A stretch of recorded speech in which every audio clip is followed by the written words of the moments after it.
course of those deliberations, we selected Anna Nolan, the current superintendent of the Natick Public Schools, to become our next superintendent of the Newton Public Schools. Anna is here tonight and will join us later in this meeting after our vote on her employment contract. For now, let's jump right into our posted agenda. We have no public comments, unusual, tonight. Thus, Kathy, we will begin with your interim superintendent update. Thank you, Tamika, and congratulations to Dr. Ann Nolan. I am very excited to work alongside her during the transitioning phase. So I want to start by saying thank you to Mayor Fuller, to Jim McGonigal, Shauna Sullivan, our team from the DPW, and they were making sure our Newton roads were cleared, were treated on Tuesday morning so we could get in a full day of school. People could travel to and from school safely. And the good news is spring is around the corner. I did have my fair share, and I share this with you at school committee meetings, of requests, most of them from students. And they started Monday evening, and students, I did respond back to you at that time. My favorite was the young man, and I loved this, who told me his birthday happened to be February 28th, and he had never had a snow day. And he was petitioning me to make sure that I could make that happen. I believe he was a junior. So I loved responding back to him, happy birthday. And I'm really hopeful next February 28th is a day with lots of snow. So I'll look back and see if that happened for him. I want to just quickly do an override update. We continue to meet with groups, and obviously the next 2 weeks are critical. We are looking to continue to provide information about the challenges we are facing in the Newton Public Schools FY24 budget. And we've had opportunities in the district to also be out in our schools with other questions, from our parents in the community. Next week, we have a week where we're trying to finish up when I talk about these PTO meetings sponsored by the PTOs, joined by members. And thank you to members of the school committee. It adds so much. I think we've been an excellent team, out there answering, difficult questions, really educating our community on what is ahead for them. Next week and when we finish up, we will have been to just about every school. I will eke out the last school right after the override. That is at Bowen. But we have been to, next week is Williams. We've got Lincoln Elliott. We have Newton South High School. We have Ainger, and I believe there's going to be an event at Horace Mann. We also have a virtual town hall coming up this Thursday evening, Mayor. I believe that is on the city website if people are looking for details. We also have a Forge meeting. They have invited us to speak, I believe, on Monday evening.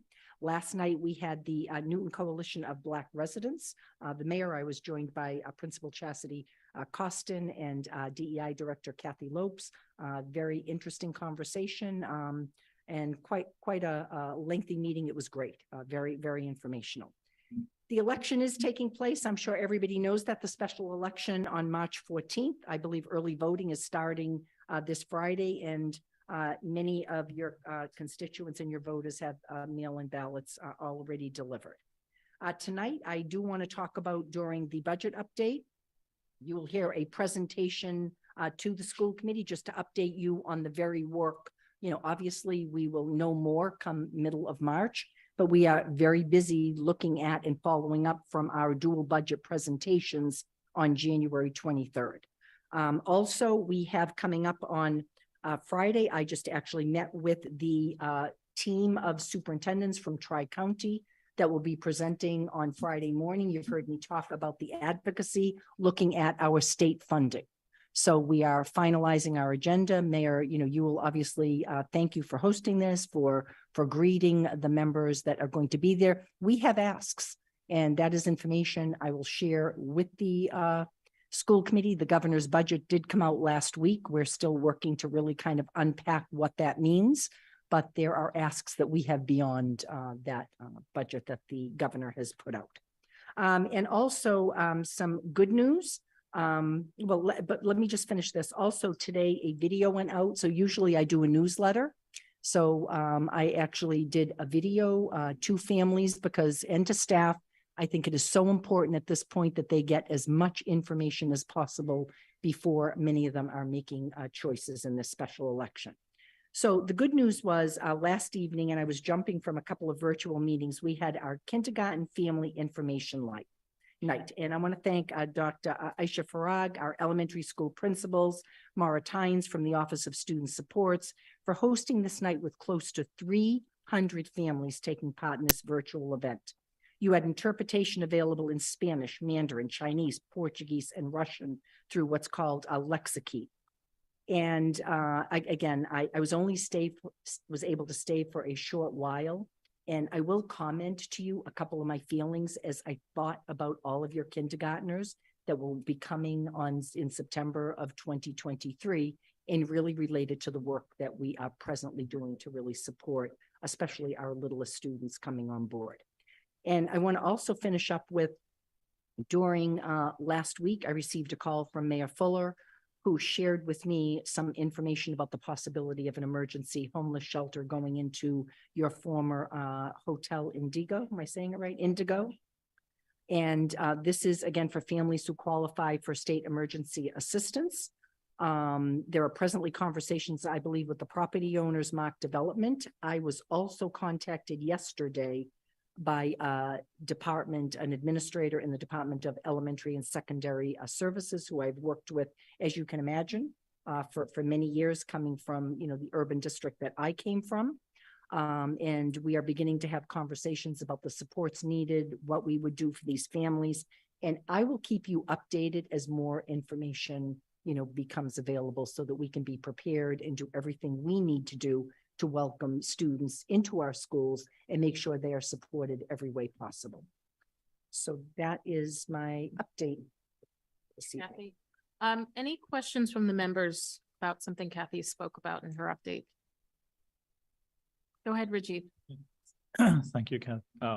So one, I guess, relatively general question would be, given the location, if we are indeed going to be hosting families in that location, I'm assuming that all the sudden increase in students couldn't be accommodated in one single school, and we would have to think about thoughtfully kind of being able to have students go to multiple schools rather than the neighborhood school in that area, which I think might be Williams.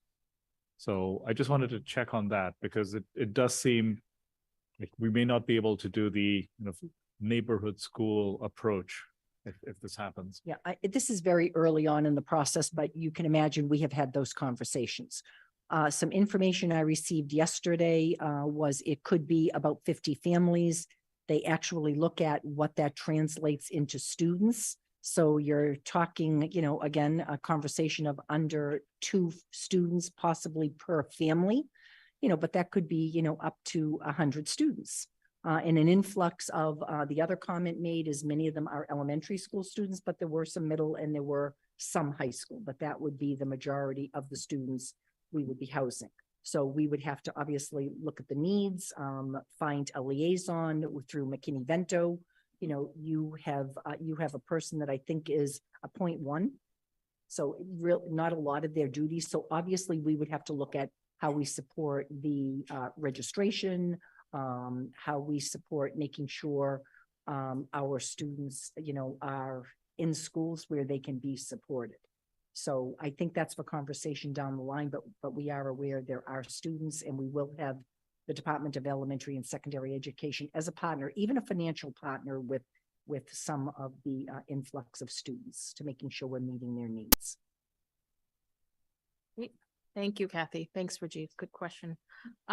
So up next, we have 4 items on our consent agenda tonight. They are an approval of grants that we have a memo detailing them, an approval of the Cabot Horace Mann buffer zone expansion, an approval of out-of-state field trips, and approval of the minutes for September 19th and October 3rd. Does anyone wish to remove an item from the consent agenda? Hearing nothing, is there a motion to accept the consent agenda? I move to accept the consent agenda. There's a motion by Cove. Is there a second? I'll second. And a second by Emily. We have a motion and a second to approve all of the items on the consent agenda. We'll now take a roll call vote by ward. Ward 1. Yes. Ward 2, Yes. Ward 3, Yes. Ward 4, yes. Ward 5. Yes. Ward 6, Yes. 7, Yes. Ward 8, Yes. and Mayor Fuller. Yes. That motion passes unanimously. Thank you, everyone. So continuing on to our items for discussion and update. The very first item under this portion of our agenda is a vote to approve the superintendent employment contract for Dr. Anna Nolan. Since unanimously approving Dr. Nolan on February 17th, we have spent the intervening time negotiating the terms of Dr. Nolan's employment contract. Those discussions have been fruitful, and we are pleased to announce that we have reached a tentative agreement. The terms of the agreement have been discussed and reviewed in the executive session, where we are permitted to hold confidential discussions that help us prepare and strategize for negotiations with our prospective superintendent. As a committee, we have proposed an offer that respects and honors Dr. Nolan's experience, and it demonstrates our deep commitment to her success over what we hope will be a long partnership. We have before us that employment agreement for your vote. It is the employment agreement by and between the Newton School Committee with Dr. Anna Nolan. Apologies, it's with Anna Nolan. And at this time, I'm looking for a motion to approve the employment agreement. Who would like to make that motion? Go ahead, Rajiv. I make the motion that we approve the employment agreement. Thank you. We've got a motion by Rajiv and a second. Emily, I saw you. Oh, yeah, sure. Yes. Yes. Second, please. Second. And a second by Emily. We've got a motion and a second. Is there any discussion? Seeing none, hearing none, we'll now do a roll call vote. Ward 1, Yes. Ward 2, Yes. Ward 3, Yes. Ward 4, yes. Ward 5, Yes. Ward 6, Yes. Ward 7, Yes. Ward 8, Yes. and Mayor Fuller. Yes. Okay, so that motion passes unanimously. I'm thrilled and elated, and I will go and escort the guest of honor in 1 minute. So everyone, take a moment.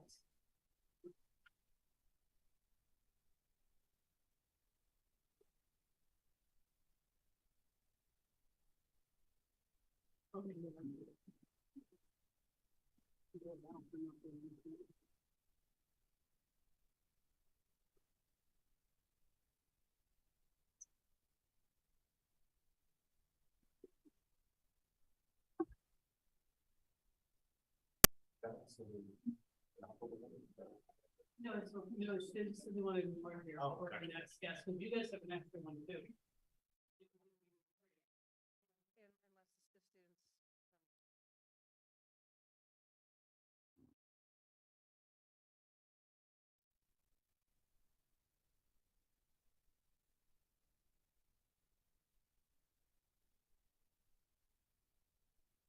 So, ladies and gentlemen, I would like to officially announce and welcome Dr. Anna Nolan as the next superintendent of the Newton Public Schools. Congratulations, Anna. Thank you.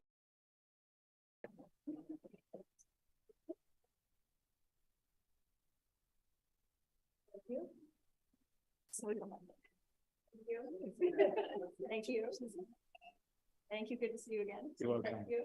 Thank Watch you. out for the cords. Thank you. Yes, yes. We got a lot of cords. All right.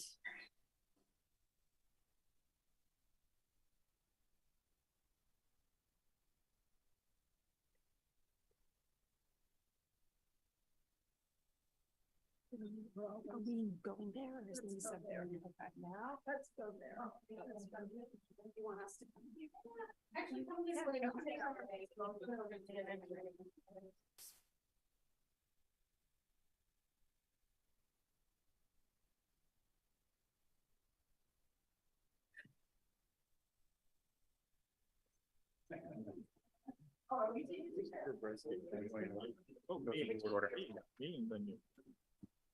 I'll use one of those specials.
Okay, and so we can, gather.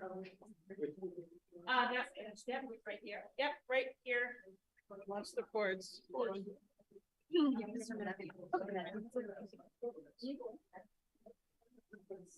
All right.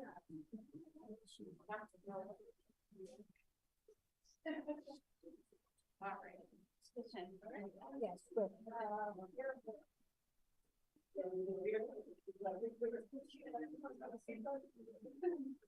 Come on in.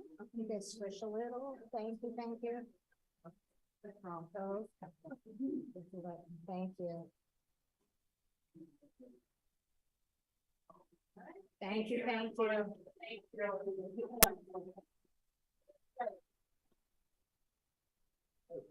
Thank you, sir. So I know you're all excited about Dr. Anna Nolan, but I'm more excited about a former superintendent, her husband, Zeph Moretti, who is a wonderful former superintendent. So Zeph, I think they need to meet you.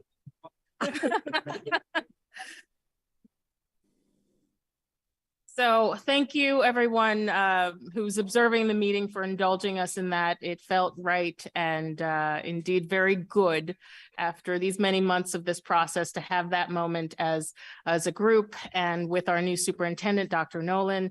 So thank you, everyone, for the indulgence as we had a bit of a celebration without cake, which was a little disappointing, I'm going to admit. So up next, we do have an FY23 budget update and an FY24 budget preview. For this, we have Liam Hurley, Assistant Superintendent and Chief Financial Administrative Officer, and Interim Superintendent Kathy Smith will be joining.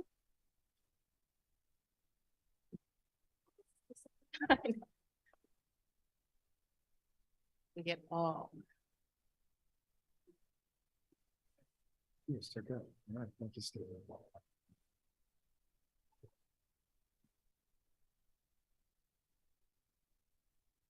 So good evening, and this evening in our presentation, I will be joined at different times by our central staff members. I think all of you know that we began this process a number of months ago. Tonight's presentation, and I do understand that we're still not at a point where we have a clear handle on where our budget will be. So I hope you can indulge us as we, share some of the work that we've been doing. So I want to say that I've been in the Newton Public School community 8 months as of today. Very early on, I understood the balance, the trying balance of the FY23 MPS budget, and it had been a challenge.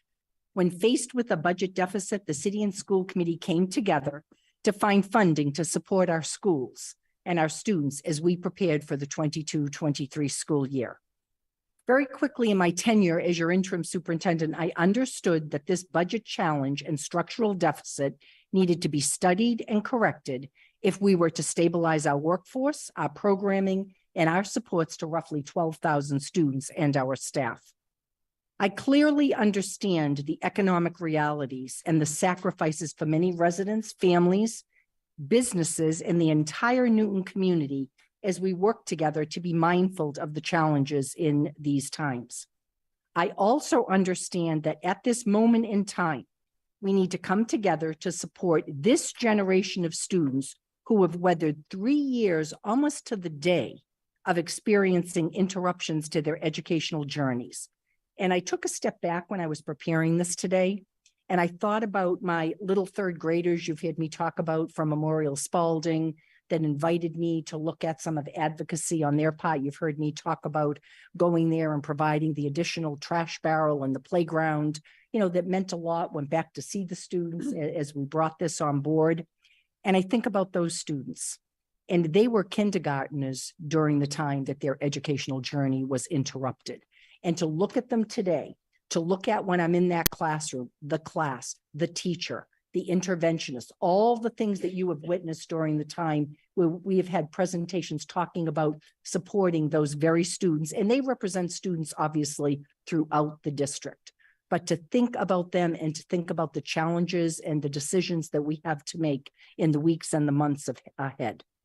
Our current seniors, think about them being in their first year of high school, when what was interrupted for them at the time was their socialization, their proms, their athletics, their drama, their fine arts, their extracurricular activities, all things that all of us take for granted. So when I talk about supporting this generation of students, this is what should come to mind to every resident, every taxpayer, everybody that I have met along the line that have told me how important it was for their children that were long gone, that were successful, the kind of education that they got in the Newton Public Schools. Some key dates I want to bring to everybody's attention. October 17th, Mayor Fuller introduced the recommendation to put these 3 questions to the voters of Newton on an override ballot in a special election. November 10th, the City Council approved all 3 recommended ballot questions. November through March, we have worked diligently alongside our city officials to be present in many community and school forums to answer questions regarding the 2 debt exclusion questions and the operating override on the budget. I want to thank so many groups that hosted these events, both in person and virtually, to bring information to our Newton community so that, again, our residents could make informed choices about these important ballot questions. Without a doubt, again, this is a challenging time to go to the voters of Newton and to ask for additional funding to support our community and, most importantly, our children. And please, school committee, help me out because you've been with me every step of the way. So as I talk about some of these groups, that this is my opportunity, to really thank people for hosting us, for asking difficult questions, and for really sharing with us their thoughts and what they wanted in a Newton Public School education. So first of all, to the PTO councils, not only did they adopt a resolution, we spent hours with this group, talking, presenting, answering questions, to our school PTOs who have hosted both in-person and virtual meet and greets with the superintendent, the school committee members, our principals at every school, and most importantly, our parents. And I know at times we have 20 members, we've had 10 members. Those to me have been some of the best meetings to hear the very parents whose children are in the schools and what their expectations are, what their questions are. We have upcoming Forge, Families Organized for Racial Justice. That is coming up, I believe, Monday evening.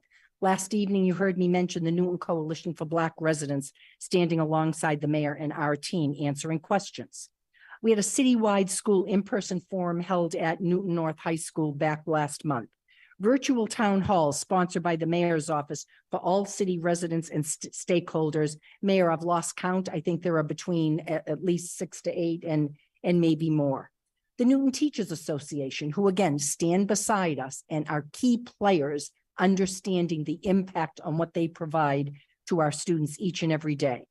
The Newton Schools Foundation supported us with a resolution. The Newton School Committee supported a resolution in support of the ballot questions. And the Charles River Chamber of Commerce, I do thank them. I understand some of the challenges that they obviously are facing, but again, I thank you for hosting us and giving us an opportunity to make the very case that we needed to make in support of our young generation of students.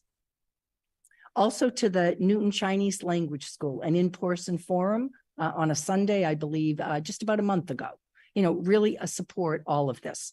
And I would be remiss if I didn't take this opportunity to thank my central team, our finance team, our principals. And I want you to hear this because when you see this presentation tonight, and I know we have a long road ahead, school committee, as we go through the budget process, but these are people that have come together are looking at every piece of their operation and their budget. And the recommendations you're going to hear me talk about this evening are not recommendations we want to make for the most part. But again, my central team, finance team, principals, curriculum directors, department heads, school leaders, district leaders, who have come together working diligently in preparing budget recommendations, should we not secure the necessary funding to support a level services budget for our FY24 budget.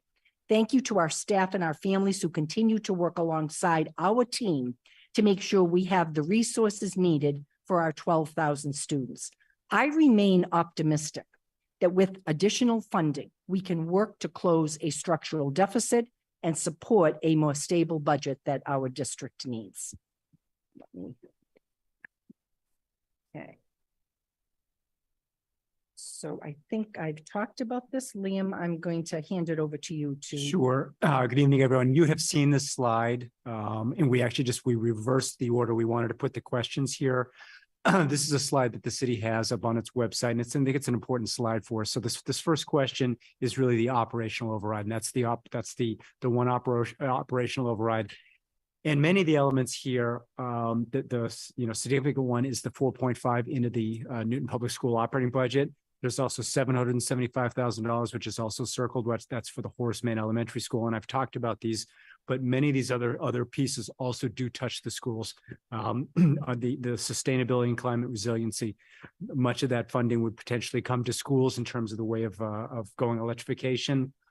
Certainly, the parks and other playgrounds that we have in our schools, money would go towards us. So a significant amount of money here overall for the city, but a lot of that overall, generally 75% of this funding would be coming to Newton Public Schools. Then the other two are the two debt exclusion questions. The first question being the Countryside Elementary School.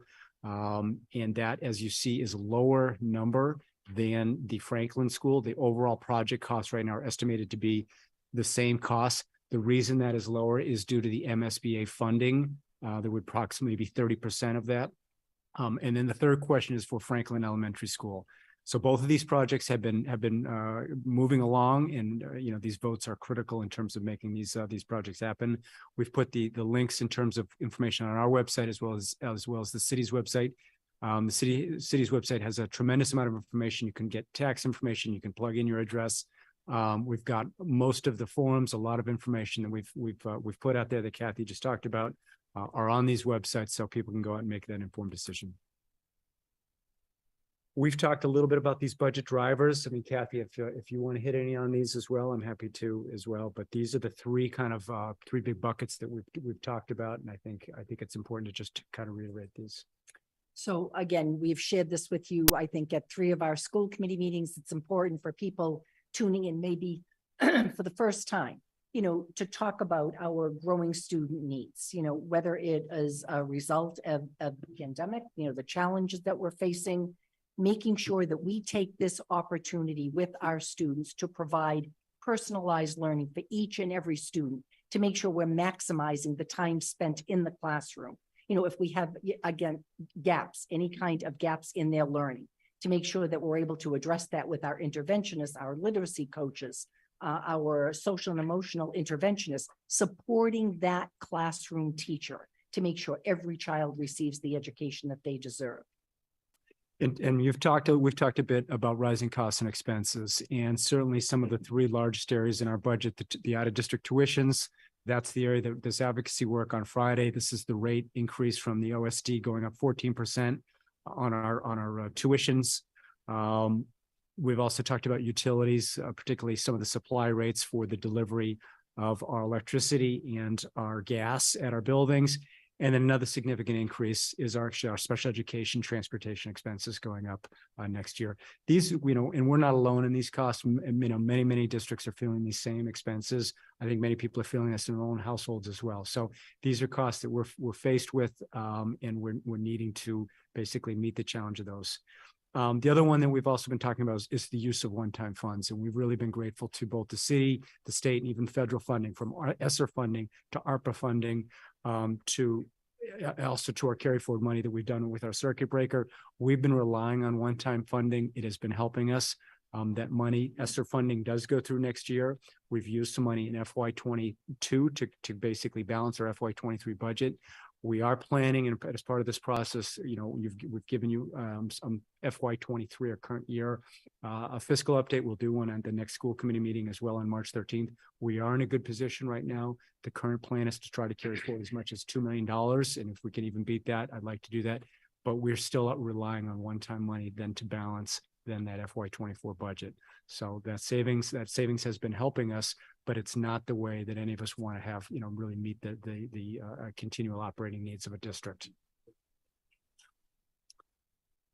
So this, without the override, a $6 million budget gap, and several weeks ago, we were talking $6 to $8 million. So we've been working on this budget, and we feel like we've brought this down. It doesn't seem like it's down, but it still is down from that range. I'm more confident that in terms of these numbers. There are still certainly areas that there's certainly some risk factor in some of these numbers, but this is the budget gap without the override, and that's really what we're going to be talking about tonight. What is the impact on the Newton Public Schools, on our students and our staff without the operating funds coming into it with the override? We put these buckets, we put them kind of as warning signs. They get progressively more scary as we go down this list, but certainly we look at non-personnel expenses first.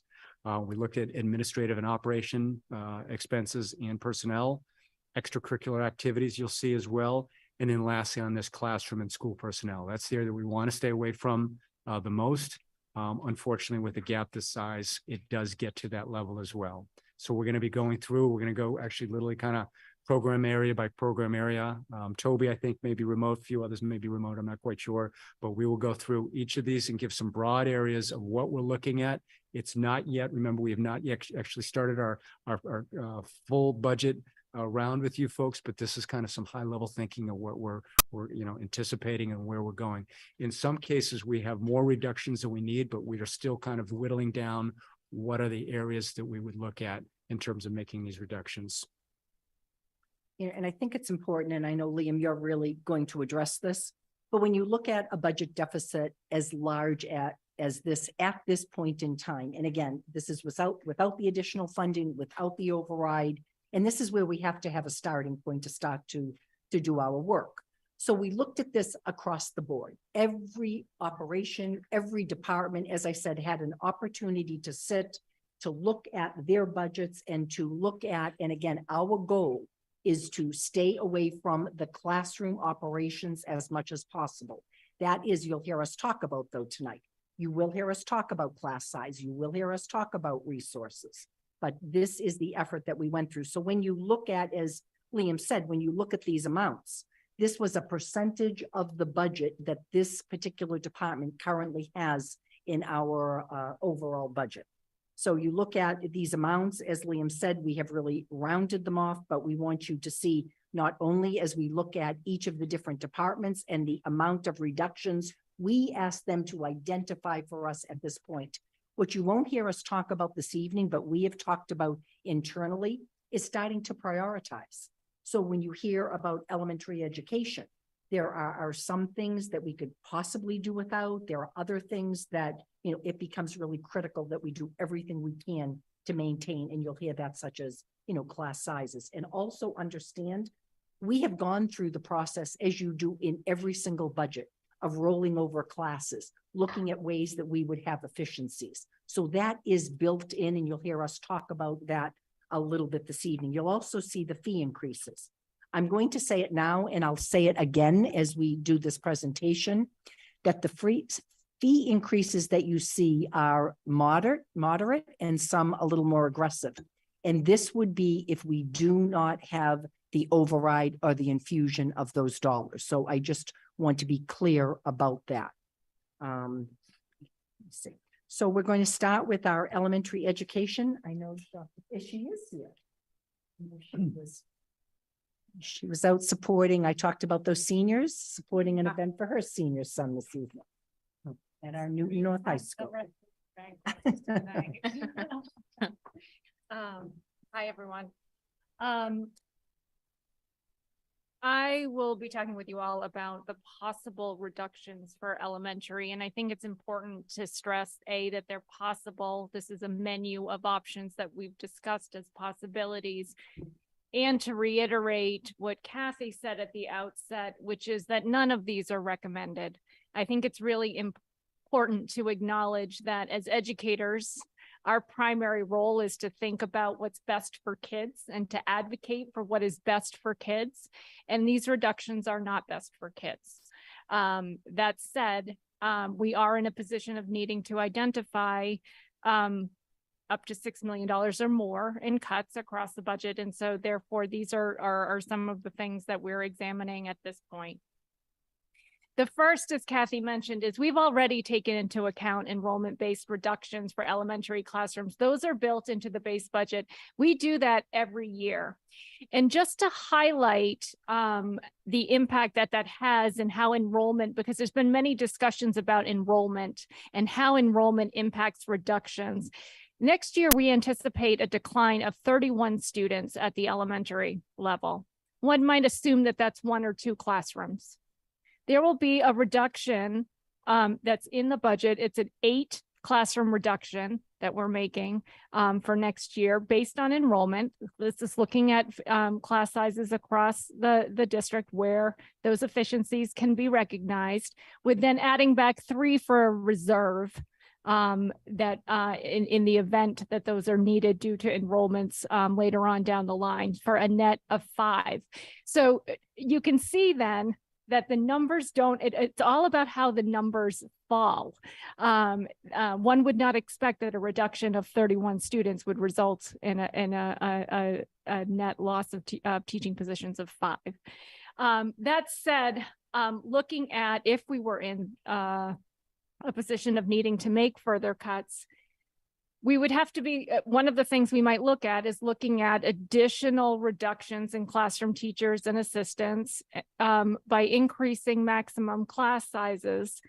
We've had a longstanding commitment to reasonable class sizes across K to 5, with a priority of lower class sizes in K to 2. We would look to initially preserve as much as possible lower class sizes in K and 1 in particular, but would examine looking at increasing class sizes in grades 2 to 5 to up to 29 students. Currently in the district, we have 0 classrooms with over 25 students. This we would anticipate seeing a sizable increase in the number of classes that would be in that 25 plus range next year. I would say I would need to do more analysis of this, but somewhere in the 25 to 30 classrooms of class sizes greater than 25, spread across the district and across schools and grade levels. We'd also take a look at supplemental and or enrichment programming that we offer, programming that is not required at the elementary level that we are pleased to be able to offer, but would need to look at the costs associated with those. We'd look at administrative positions, and we would look at potentially the option of reducing some of our rich instrumental offerings that are available starting to students in grade 4. Those are the areas that we're looking at this time. I think one of the things you're going to hear throughout the budget, you're going to hear the word reduce.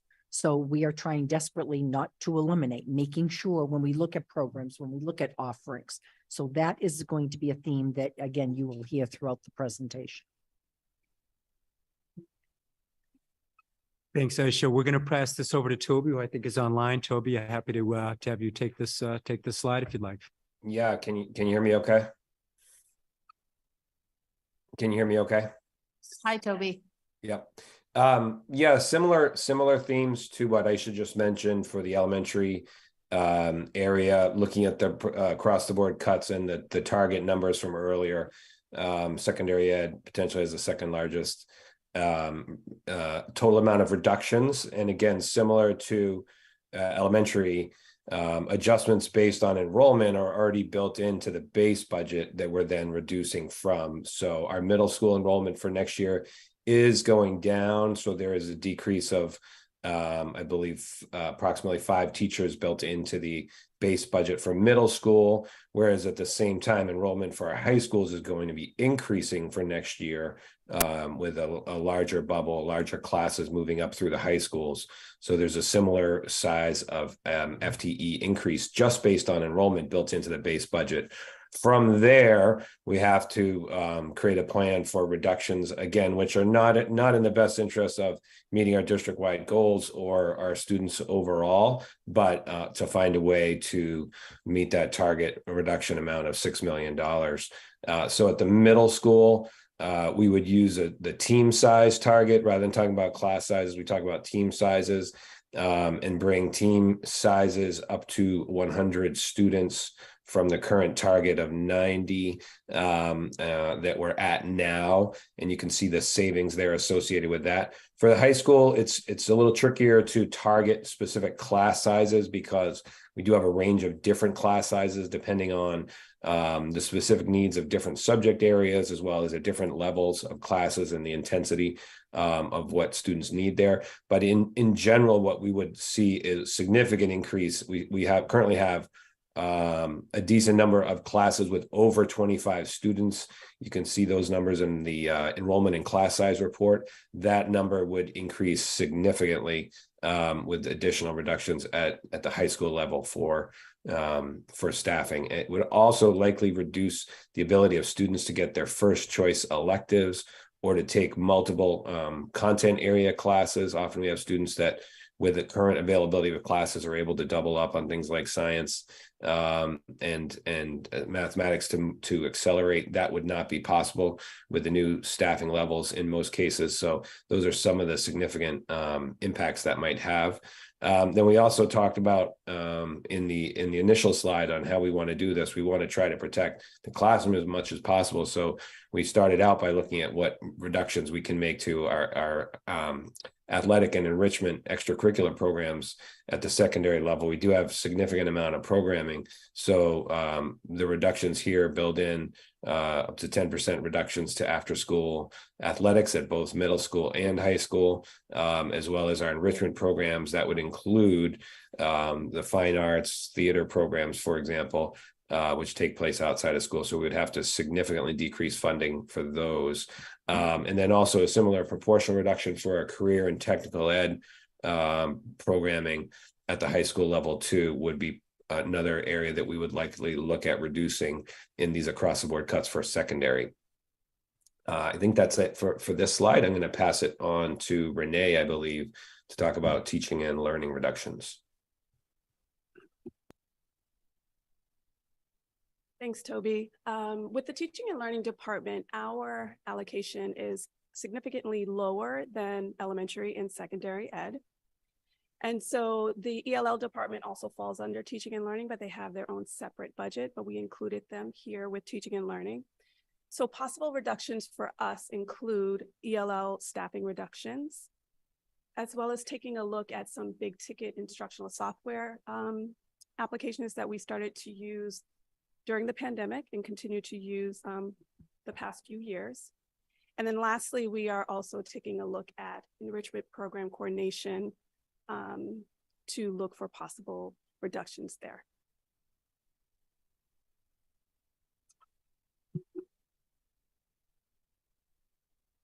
And Casey?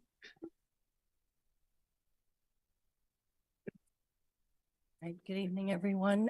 Given the size of the student services budget, our proportional cuts, our target anyways was $2.1 million. And as you all know, special education is an area that's really hard to cut given that all of the services are mandated by special education regulations. Given the rich history in Newton of quality services and inclusion, we've had lower student to teacher ratios. So the teacher caseloads have been relatively low. We've had a number of different support personnel that have been hired over the years. And so that's what we were looking at. But I want to make sure the caveat here is that you'll see some reductions that are in special ed that we are recommending given the large gap that we're looking to fill. However, all services, all mandated services will still be met. So compliance will not be an issue. I want to just make sure that that is out there for folks to understand. So we're looking at personnel here as our major area of reductions. And what that would mean is increased caseloads for our special educators. We're also looking at Office of Student Services is made up, of course, of guidance and counseling too, so not just special education. So if we reduce FTEs there, then we're looking at increased caseloads for guidance counselors and our school counselors. Also looking who support social emotional learning in our classes. And a couple of administrator positions at the secondary level that focus on preventative work and also helping with crisis management for both general education and our special education population that currently are not filled this year. So we would not fill those positions actually would be eliminated. They were do not fills this year. Myself and another administrator has taken on some of that load, but certainly not as well as if they were filled by folks who are dedicated to this work. And then we would be looking potentially at an administrative assistant position as well. Some other lines that we are looking at reducing are professional development for staff who fall under the Office of Student Services, our own membership fees that would allow us to continue to develop our own skills professionally. We would either reduce or eliminate entirely. And then a percentage cut of instructional supplies across the board out of the Office of Student Services. We'd also look to reduce some contracts, longstanding contracts that we've had with three major folks. Two are consulting physicians. One is a developmental behavioral pediatrician out of Boston Children's Hospital who consults with our schools. And another would be a child psychiatrist who we've been working with for many years, who consult with teams and families as well. And then with the Landmark School, they consult with us on our Achieve program. So this is our program at Ainger, also at Oak Hill and at our high schools for our students with dyslexia. We're lucky enough to have right now under our contract 2 experts from the Landmark School who consult not just to our specialized program, but to also schools who have students who are have language-based learning disabilities who don't require a specialized program, but perhaps need some problem solving. The staff needs some problem solving. And so the consultants go and they support the principals and the teams there. And Stephen? Thank you. So here you'll see 4 different line items. The very first one, we don't support a ton of instructional software out of the IT and library services budget. It mostly comes out of teaching and learning, but this is portion of what we could look at. And this involves a combination of reducing licenses and also eliminating some software programs that don't get to use that we would like to see in a district anyway. But the biggest chunk is the next line, which is the one-to-one device program reduction. And really right now in our budget, the only thing that's supported is the high school one-to-one program at $200,000. So this cuts that down in half. And it does not support anything for K-8 one-to-one. So we would look at taking the high school one-to-one program and turning it into a bring your own device model in grades 11 and 12, which is post MCAS. And then we still have to figure out what K-8 would look like long-term.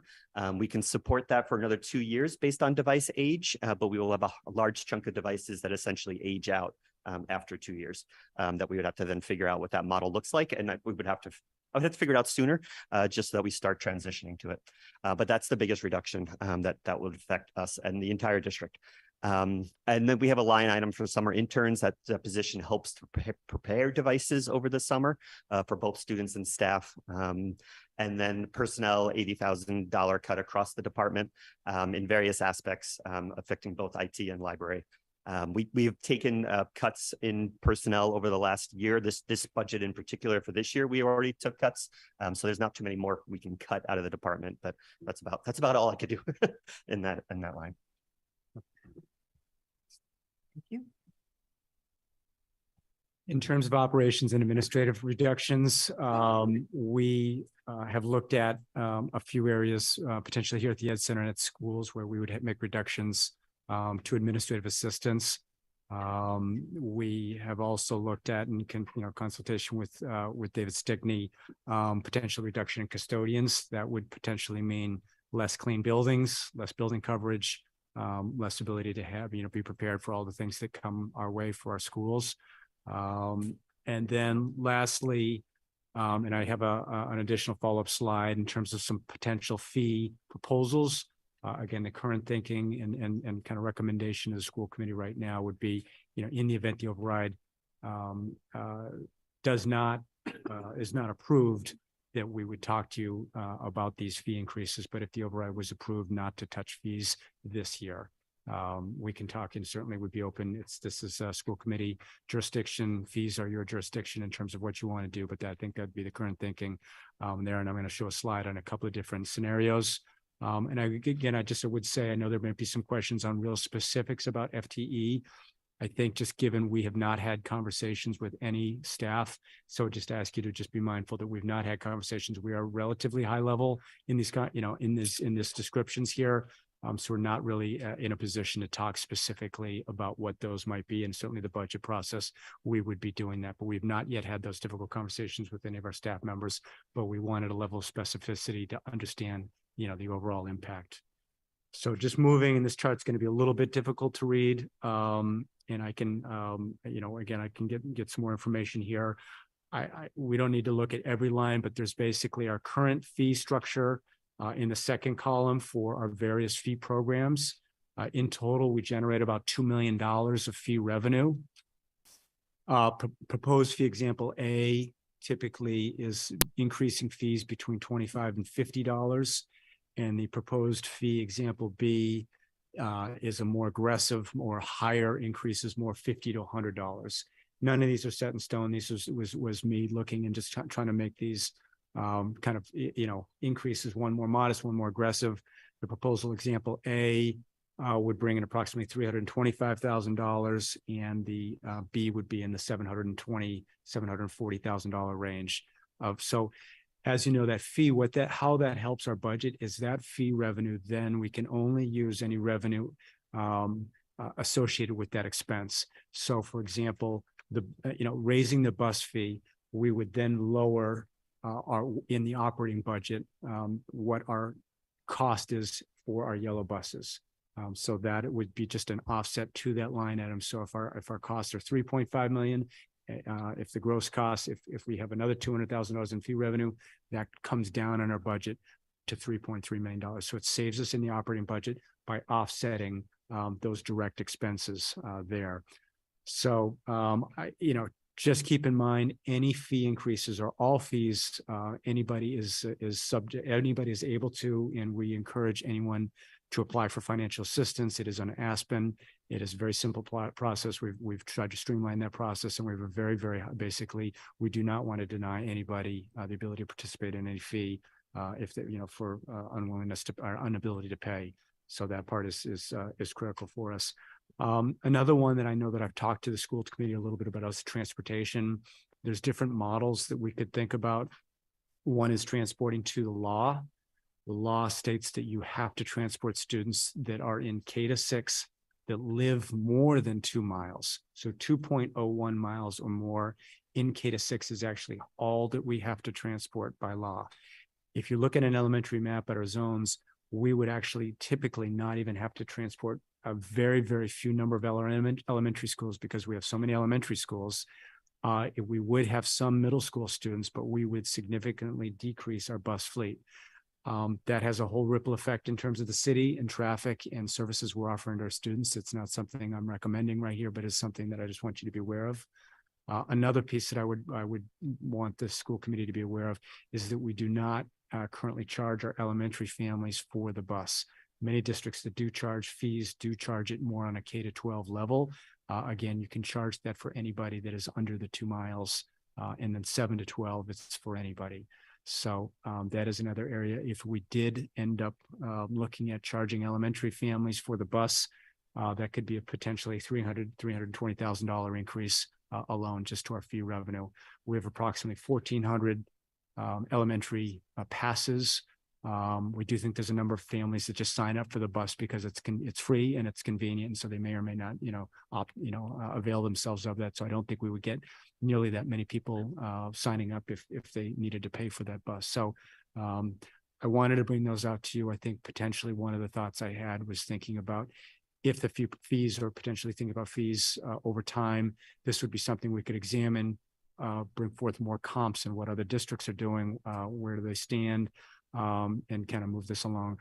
Sorry, Leslie, there's also family caps and super caps that would need to be adjusted in any of these cases, so that we'd need to take a look at that and adjust any family or super cap. So this was proportional to that.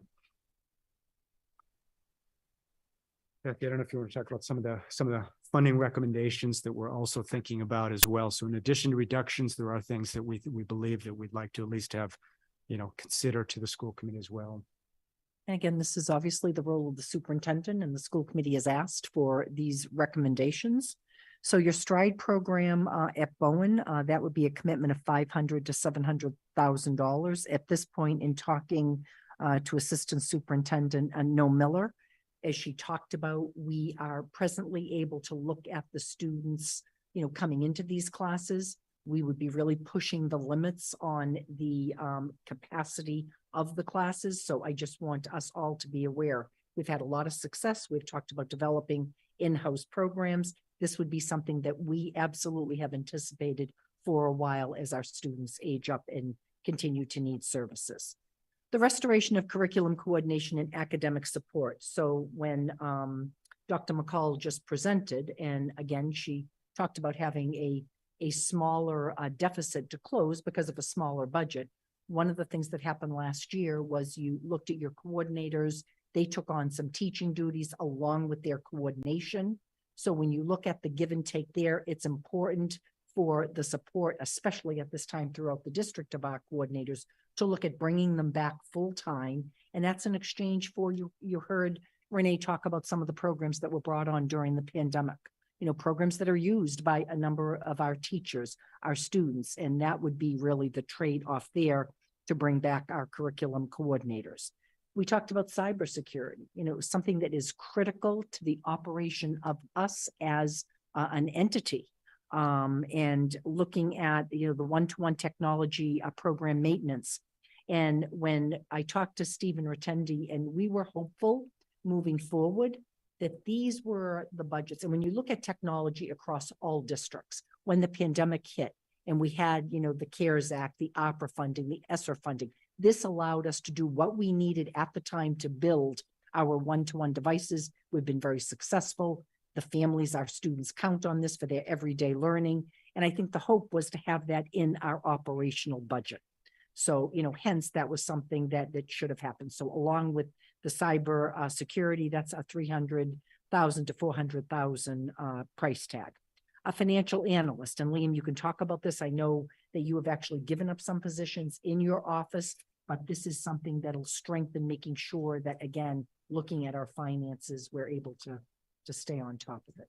Right. Thank you. This is a fully loaded number with benefits. So just trying to think about some of the positions, we might have open to us this year from some retirements. This would still be in our office a net reduction of staff, but we do have a strong need. I think you folks know the size and complexity of our budget. Sean and Alyssa, myself, kind of looking at all these numbers. There's a lot going on, obviously, and it's something that we want to continue to do, and we want to do it well. We think that obviously more transparency to you folks in the community is critical. So it's something that is on our radar that we might be requesting, but we do need to look at the final numbers, and it may be something that we're not able to do, but it's something that would be helpful on our end. And then this last one is some analytics software and services that I think the district would like to bring on board. I know that, the committee's been asking about that. We'll be talking more about that in the coming months, I think. But it's something as we kind of prepared and look at all the different pieces that we're looking to put out there, from a portrait of a graduate to some of the things that our new superintendent is going to be looking to bring into the district, having some funding in that superintendent line item for some of the software and some of the services that we're going to need. We want to make sure the funding is there. And as far as next steps, obviously our budget guidelines to develop detailed budget assumptions based on our March 14th override vote. Continue to build community awareness of the override impact on our Newton Public School budget for all stakeholders. Updates at our school committee meetings. Advocacy work with state elected officials regarding our out-of-district tuition rate setting and really a number of other areas. As we said, we're hosting the forum this Friday. I hope to see a number of you there. We're really looking forward with superintendents from around the Tri-County to make our case for how we can support. As you can see, it is not just the Newton Public Schools. We are looking for support, for districts, throughout our state. Again, the March 14th, City of Newton override ballot questions. March 22nd through April 10th, our budget presentations and our discussions and our work with the school committee.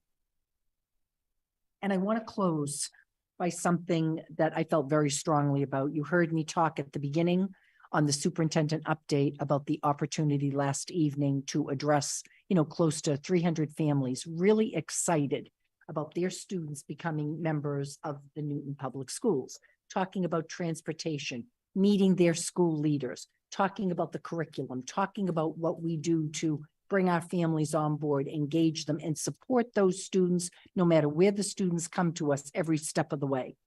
And when we've been out there talking about the generation of students, it just really struck me to think about the students that you're graduating that I talked about earlier, that have had every opportunity, have had optimal class sizes, resources, support during the pandemic, all of the things that you're proud of and I've gotten to witness in your classrooms. Students that are self-assured, that are confident in what their abilities are, watching them on the stage, watching them on the athletic fields. And to think about your students, close to over 700 who will enter the Newton Public Schools in September of 23. What are we going to be offering when I talk about this next generation of students? And it is not just about this vote. It is not about just this FY24. When you think about this override, this $4.5 million in your operating budget is something that is continued year after year, supporting these students and giving them those same opportunities. So that is really where I want to finish. Is that it for the slides? That's it. And please understand, as I said, we thought it was critical to be able to share this with not only our school committee, but our school community.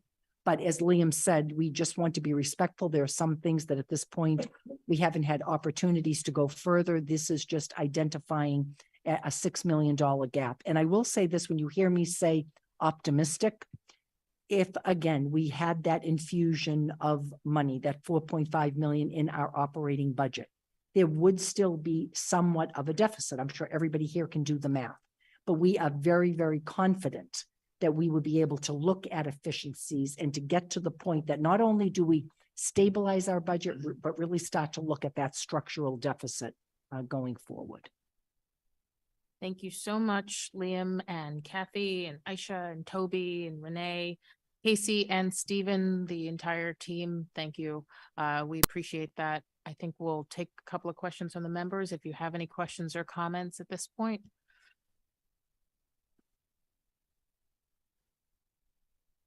Really sobering information. And Chris, go ahead. So one quick observation and a couple questions I have. Just by my quick math, it looks like, and I know that you're working hard to try to avoid the classroom, but it looks like approximately 80% of the cuts you're proposing here are student-facing personnel.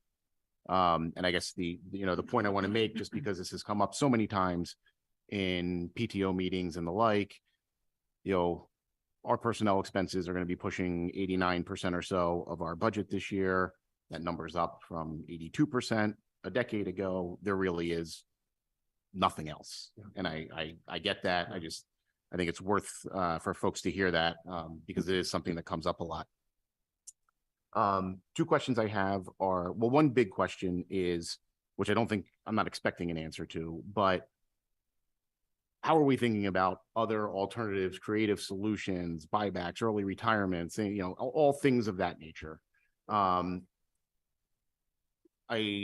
want to know, just generally speaking, and I respect that, you know, we can't get into too many details given too much specificity, which takes away a lot of what I really want to ask. But how are we thinking about, you know, breadth of offering relative to class sizes at the high school level? Like, what's the balance there? How does that work? And the final question I have is the Stride expansion at Bowen. How much does that save us in out of district tuition? Well, two really good questions. The first thing that I'll answer, Chris, is it's interesting when you say, what else are we thinking about? So when you're facing a possible $6 million deficit, and unfortunately, I have to tell you, I've had experience in all of this, you know, as you talk about, you know, early retirements, or are there other creative ways? I feel at this point like we're really threading a political needle. We are trying to get to the point to see what our budget is, what is going to happen on March 14th. So again, we have been doing our due diligence, but certainly those are things that I will commit to you that we will go back and start. And we have had some of these discussions. So, but we will go back and take a look once we realize, you know, where we have landed, and come up with some of those recommendations to the school committee. So I'm actually glad you brought that up. I have Casey that has already jumped on board. I know Toby is on the screen. So Casey, do you want to talk about the Stride program and the savings for out of district? Sure, yeah, so that cost, you saw a range would be either for 5 students up to 10 students. Obviously, it would cost more because we would have more staffing. In terms of saving, we would either hopefully continue to include these students in other Stride programs such as Cabot. But if not, again, depending on the need of these students, if they require a full-time sub-separate program, then we would likely recommend an out-of-district program if there's not a place. So tuitions are anywhere between $100,000 to $125,000 a year. And these are young kiddos. And if they stay on out of district, then that cost obviously we absorb continually. And then of course, transportation. Thank you. For the portion of the question about the high school program offerings, Chris, you know, it depends first on the course registrations. So we do our staffing at the high school after the budget process is over based on student course requests, because we want to try to accommodate as many student course requests as possible. So it's challenging to predict it exactly. I know we'll have Henry Turner and Tammy Strauss joining us shortly. But what we'll try to do, we have to make sure we have classes for everybody that needs them. We have to cover all of the graduation requirements that students have. And it's really after that on the margins of, that's why I mentioned elective offerings, multiple students who are taking multiple core courses in the same area start to be the areas where we look at for savings. If we do have, when we do have to reduce. Other than that, it's going to be increases in class size, and that will have to have fewer sections for the same number of students, which will lead to increases in class sizes. We are able to do that more marginally than at the elementary and middle school based on the sizes of both high schools. So it does allow us to sort of shave off smaller pieces as we go and increase class size, which is a blessing and a curse. But that is what would happen. I don't know if I've fully answered your question. Feel free to follow up if not. Yeah, I think that answers the question probably as fully as it can be answered at this point in time. Thanks. Thanks, Chris. Go ahead, Emily, and then Rajiv. I'm going to repeat something that I said on the 23rd of January, which is, this is grim. Definitely grim. On the flip side of that, I deeply appreciate the work that the entire administrative team went into coming up with what is impossible recommendations and suggestions. So I just want to say thank you for that. God, this just reminds me, it feels like the early to mid 2000s again. I don't know if anybody, yes, Henry's nodding vigorously in the back. Yes, this just feels very similar to that. And so my plea, I guess, is just like back then, when programs get cut, they usually don't come back. And so as we go through this process, with a mind towards and an eye towards that. And also trying to reduce as much as possible reliance on PTO dollars, which I know we've done significantly during difficult times, especially since they're recovering from the pandemic as well. So thank you. Thanks, Emily. Good comments. Go ahead, Rajiv. Casey, I'm glad you're up here. So a couple of major concerns. And again, I know we're looking at some very difficult decisions. When we look at student services, it's not an area that delivers classes. But on the other hand, if you think about the inclusion facilitators, the case managers, they're often directly involved, kind of shoulder to shoulder, face to face in supporting students. So I'm not going to talk about FTEs, but it's an easy conversion when you look at the dollars. Increasing caseloads, which are, I know, already high, that is going to have a significant impact. So in terms of the letter of the law, we'll be delivering the services that are required. In terms of the spirit of the law, it will be really difficult to do that. Separately, the guidance, the adjustment counselors, already have incredible caseloads and are doing yeoman's work. Affecting those is going to have a follow-on impact in terms of social and emotional challenges, behavioral challenges, and it's hard to quantify this, but you end up with students where if intervention isn't in place at the right time, at the right level, are going to end up in a situation where we're looking at out-of-district placements or higher expenses. And I'm talking about this just from a fiscal standpoint, let alone whether something is the right thing to do, right? And then I'll just wrap with, I know the proportionality was based on the overall kind of like size of the pie in the budget. But I think what that results in, at least in this initial analysis, is a bigger ding for student services, which is much more difficult to recover from. So I guess that wasn't a question, that was a soliloquy, but just wanted to say that. And so I look at this and it concerns me. There are definitely other aspects. This is grim, kind of across the board, that are concerning. But in particular, I really feel like what we're looking at for student services is incredibly grim. And I want to tell you, we realize that. So in starting out in this process, Casey went to work with her team, they identified, but we understand that is obviously discussion that we have to have. You couldn't have said it better, because you hear us sit here all the time and talk to you about being out there.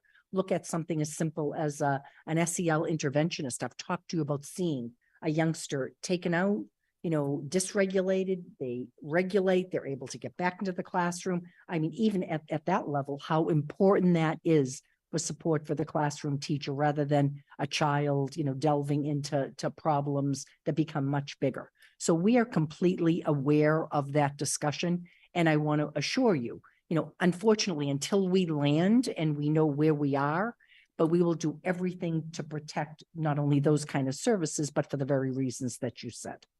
And when we call you a premier district, and you hear me talk all the time about having seen classes with 35 students in them at an elementary level, not being able to provide the services that student needs. And I know it has impacted students for years and years to come. So when we use that term of premier district, it is for those very reasons, that when you need supports, it is supplied to your families. You develop programs. You make sure that they can stay in house, be with their peers.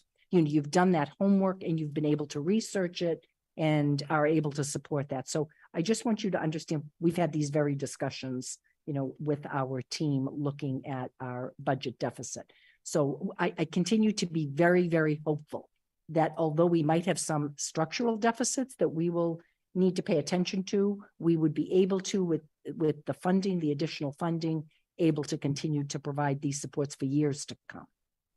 If I could just add one more thing, Superintendent, Rajiv, you're absolutely right. There's compliance, which is, we have to do that. And then there's the quality, right? That's like what makes our school district our school district.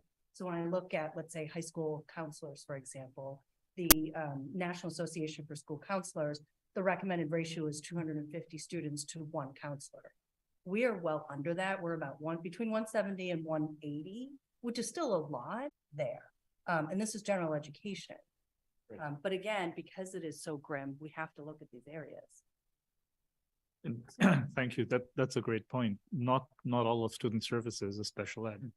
Right? And I think the broader impacts are something that occasionally, you'll hear from people are, well, that's concentrated in a different area, but it actually applies across the board to all our students. Correct. I mean, the mental health needs are high. We all know that. And it's not concentrated within special ed. Thanks, Rajiv. I think we'll take one final comment. We have 2 rather meaty topics to go. Go ahead, Anping. Final comment on this or question.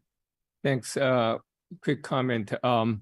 I share with my colleagues using the various word, and I think first time I used the sobering and I heard again sobering, and you use grim. And also I appreciate Chris mentioned that again, we said many times the 89% of the budget, basically there's not much room we can do. So if we do the quick math, Leanne, you could correct me. So almost 70 million for next budget, right? Yes. If we're talking about 11%, so we're talking about only $30 million. Am I right? For expenses? We could discuss about the reduction or saving money, because the 90% of money is contract. There's not much you can do as an assistant superintendent, at this moment. So if we're talking about that money, 30 million, let's say ballpark, and we try to cut 6 million, I mean, that's significant, right? So, because sometimes people say, well, 270 million budget, found some way to save money. But now we're talking about only 11% money, and they try to squeeze for $6 million. That's very significant. So I want to just highlight this point. And Kathy, thank you for all the forum. And I just like to say that last Monday, I joined my colleagues, former colleagues, Diane Fish-Gombach and Kay Khan, state rep for the hopefully, or probably most likely the last forum talking about override. And I made a pretty strong plea to support this. So I think this is critical now. So we all know the green, prospect of this. Thank Thanks. you, Anping. And thank you to Kathy, Liam, and the entire administrative team for giving us once again a really clear picture of the direction we'd have to go if the override doesn't pass. Appreciate it. Thanks, everyone.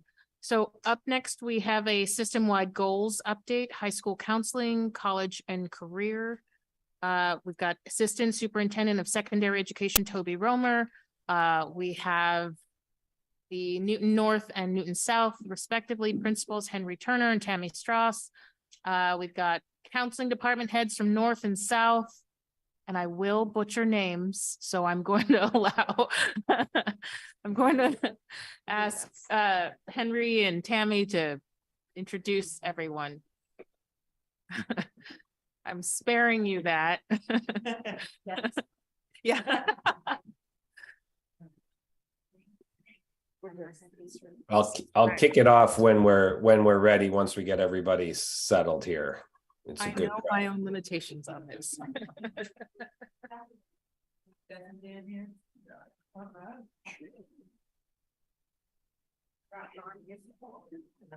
Move around. Welcome. Thanks for joining us, everybody. It's a pleasure to see you, and we look forward to your presentation. Thanks. I'm gonna kick it off if I can. And before I turn it over to this illustrious group, the amount of knowledge and skill and experience in college and career planning in this group is amazing. And I'm sorry, I'm not there to be with everyone tonight, but really appreciate the time and effort that's gone into tonight's presentation by this great team of folks. You're going to hear from the leaders of our school counseling departments, Beth and Dan, and I'll let them introduce the rest of the team that's here, put together the presentation, and a really important presentation about the changing landscape of the college admissions and college planning process. And this is a group that's really on the cutting edge of this work and has been doing a terrific job tracking and adapting our work, supporting students through the college and career planning process. And you'll see some terrific data on how that work is continuing to pay off for our students in college admissions, as well as some just really important new information for the families of students of all ages out there about how the college planning process is changing and the ongoing challenges that we're facing and adapting to as we go forward. So let me go ahead and turn it over to Beth and to Dan, who can start by having everybody introduce themselves, I think, and then we'll start the presentation. Yeah, I was just gonna add that we think we know this is very high interest information for Newton families about matriculation of our students, and it is just going through this process with this team. Tammy and I both feel really excited and just reassured about how strong our college and career program is, how strong our counseling program is. Additionally, we have done some presentations over the last couple of weeks around excellence in the Newton high schools.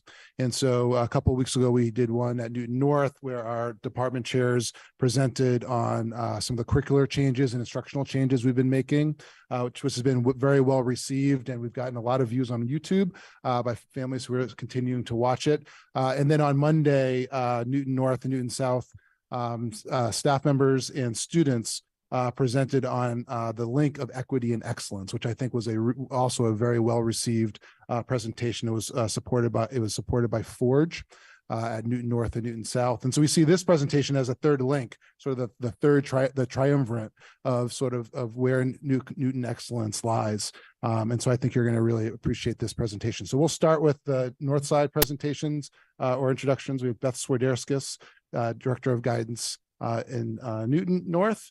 And then we have Jillian Hall and Jen Garrity, college and career counselors, as well as counselors in Transitioning Together, which is our first generation college-bound student program.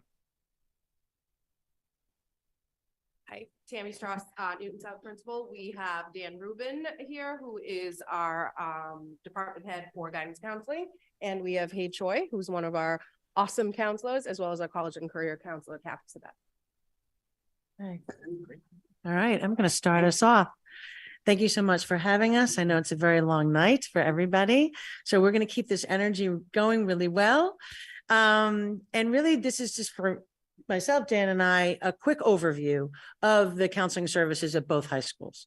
And then we're going to get into really what the meat of the rest of the presentation will be, and to highlight what our college and career counselors do and how much they can accomplish with such fantastic results for our students. So both high schools have this same service delivery of supporting students grades 9 through 12 for all 4 years.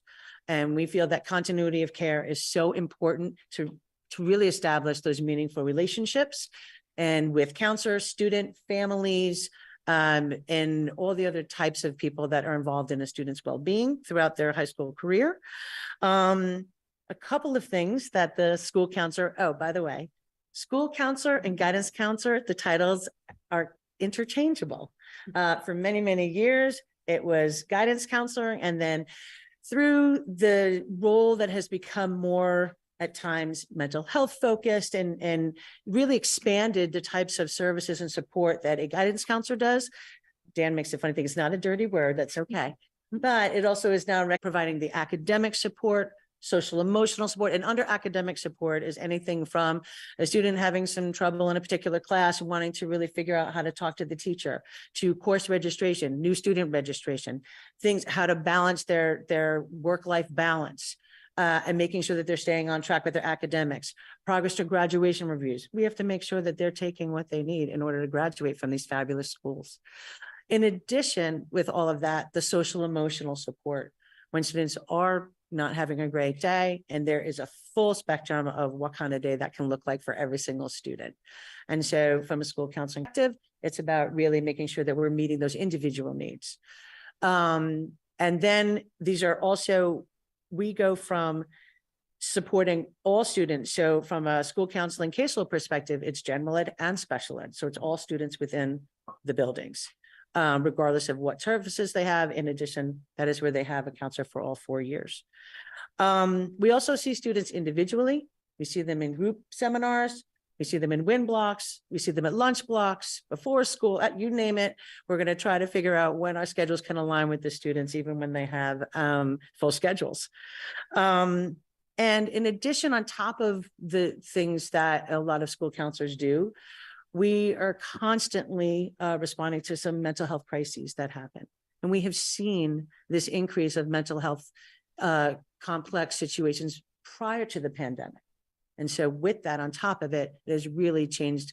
We're going to talk about the landscape of admissions, the landscape of a teenager going through high school has really changed as well. So we're here to meet their needs at any point what they have.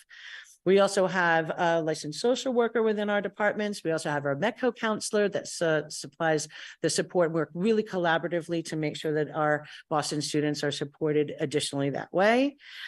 And then we have a college and career center that are staffed by these really wonderful, hardworking, specialized counselors who really get down into the weeds with students about what their future planning is about, whether it's college, whether it's career, whether a gap year, and really their expertise is just unparalleled and how they're able to help out with any student, whatever plan that they're going to have.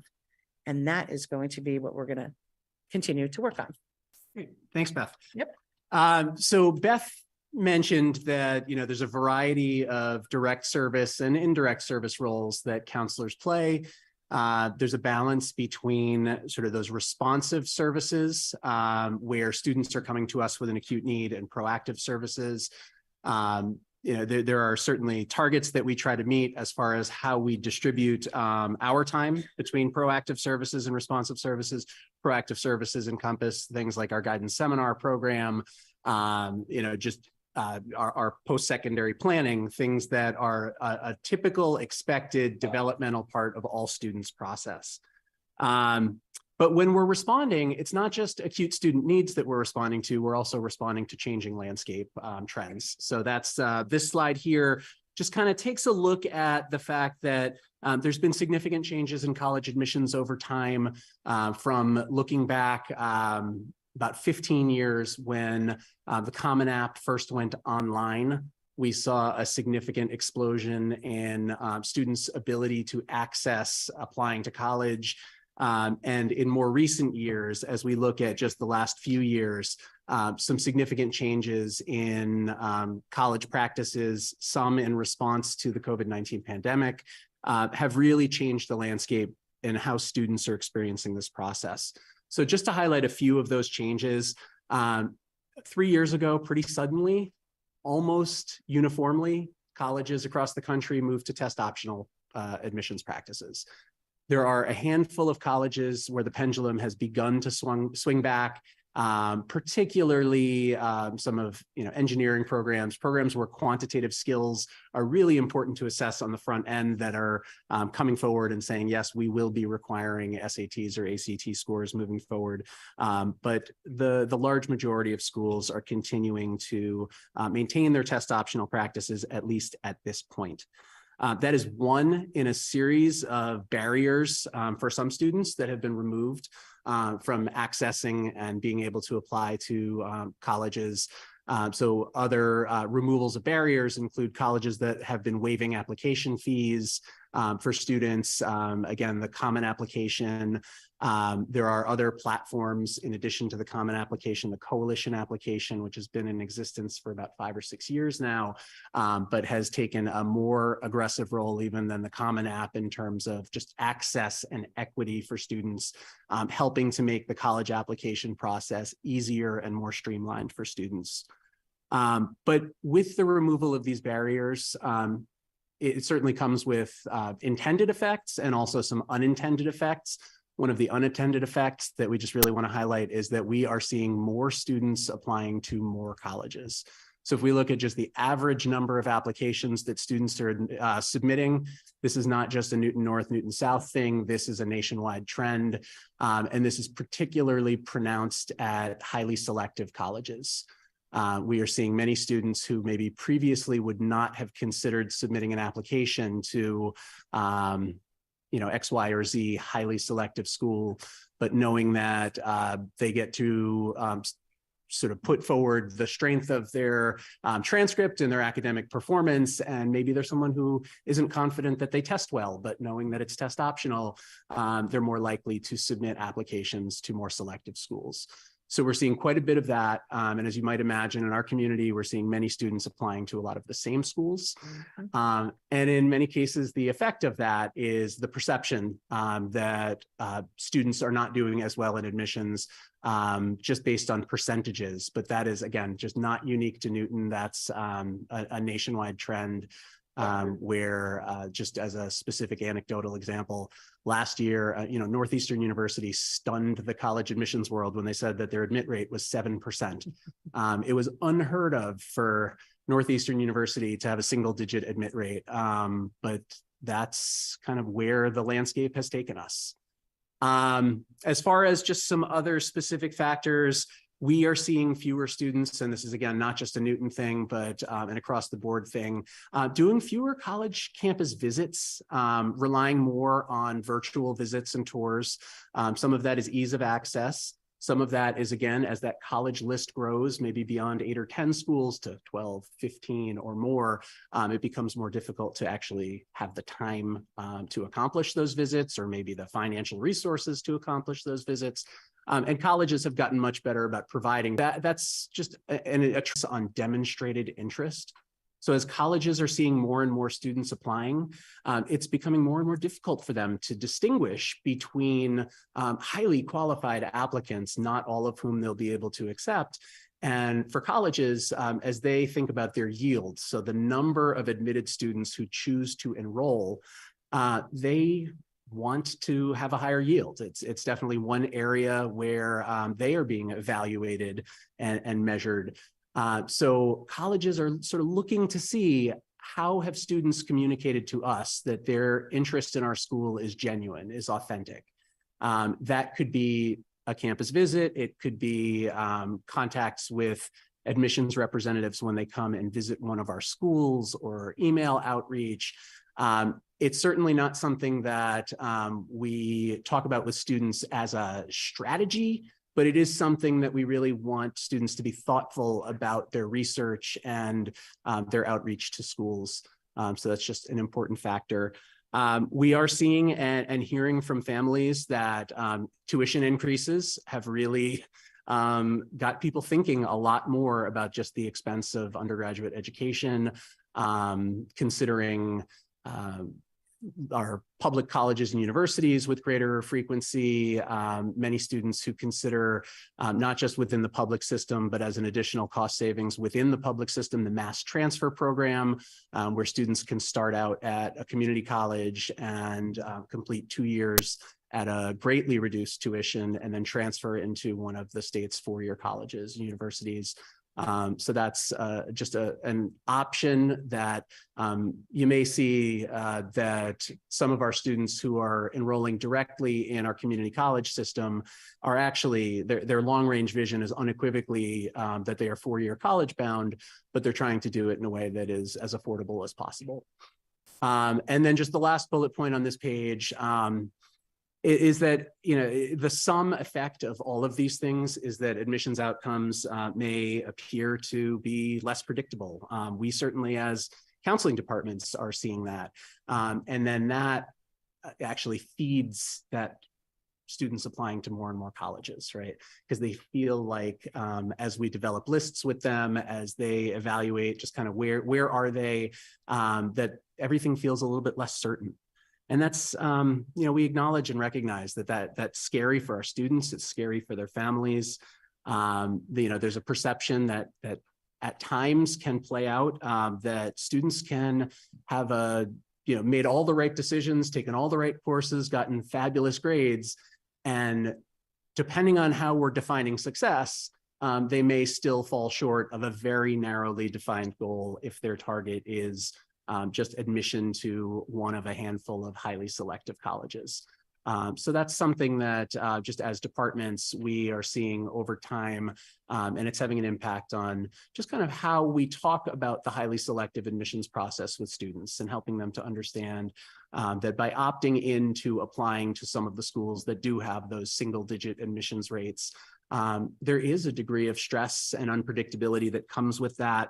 The focus of our work is really on helping to support students' emotional well-being through that process, but also making sure that as they're developing their vision for what kinds of schools are going to meet my needs, that they're starting with, who am I? What am I looking for? And recognizing that there are many, many colleges and universities that can address those needs to build, provide community and just opportunity for learning and growth. So I am going to hand it off at this point, I think, back to Henry and Tammy.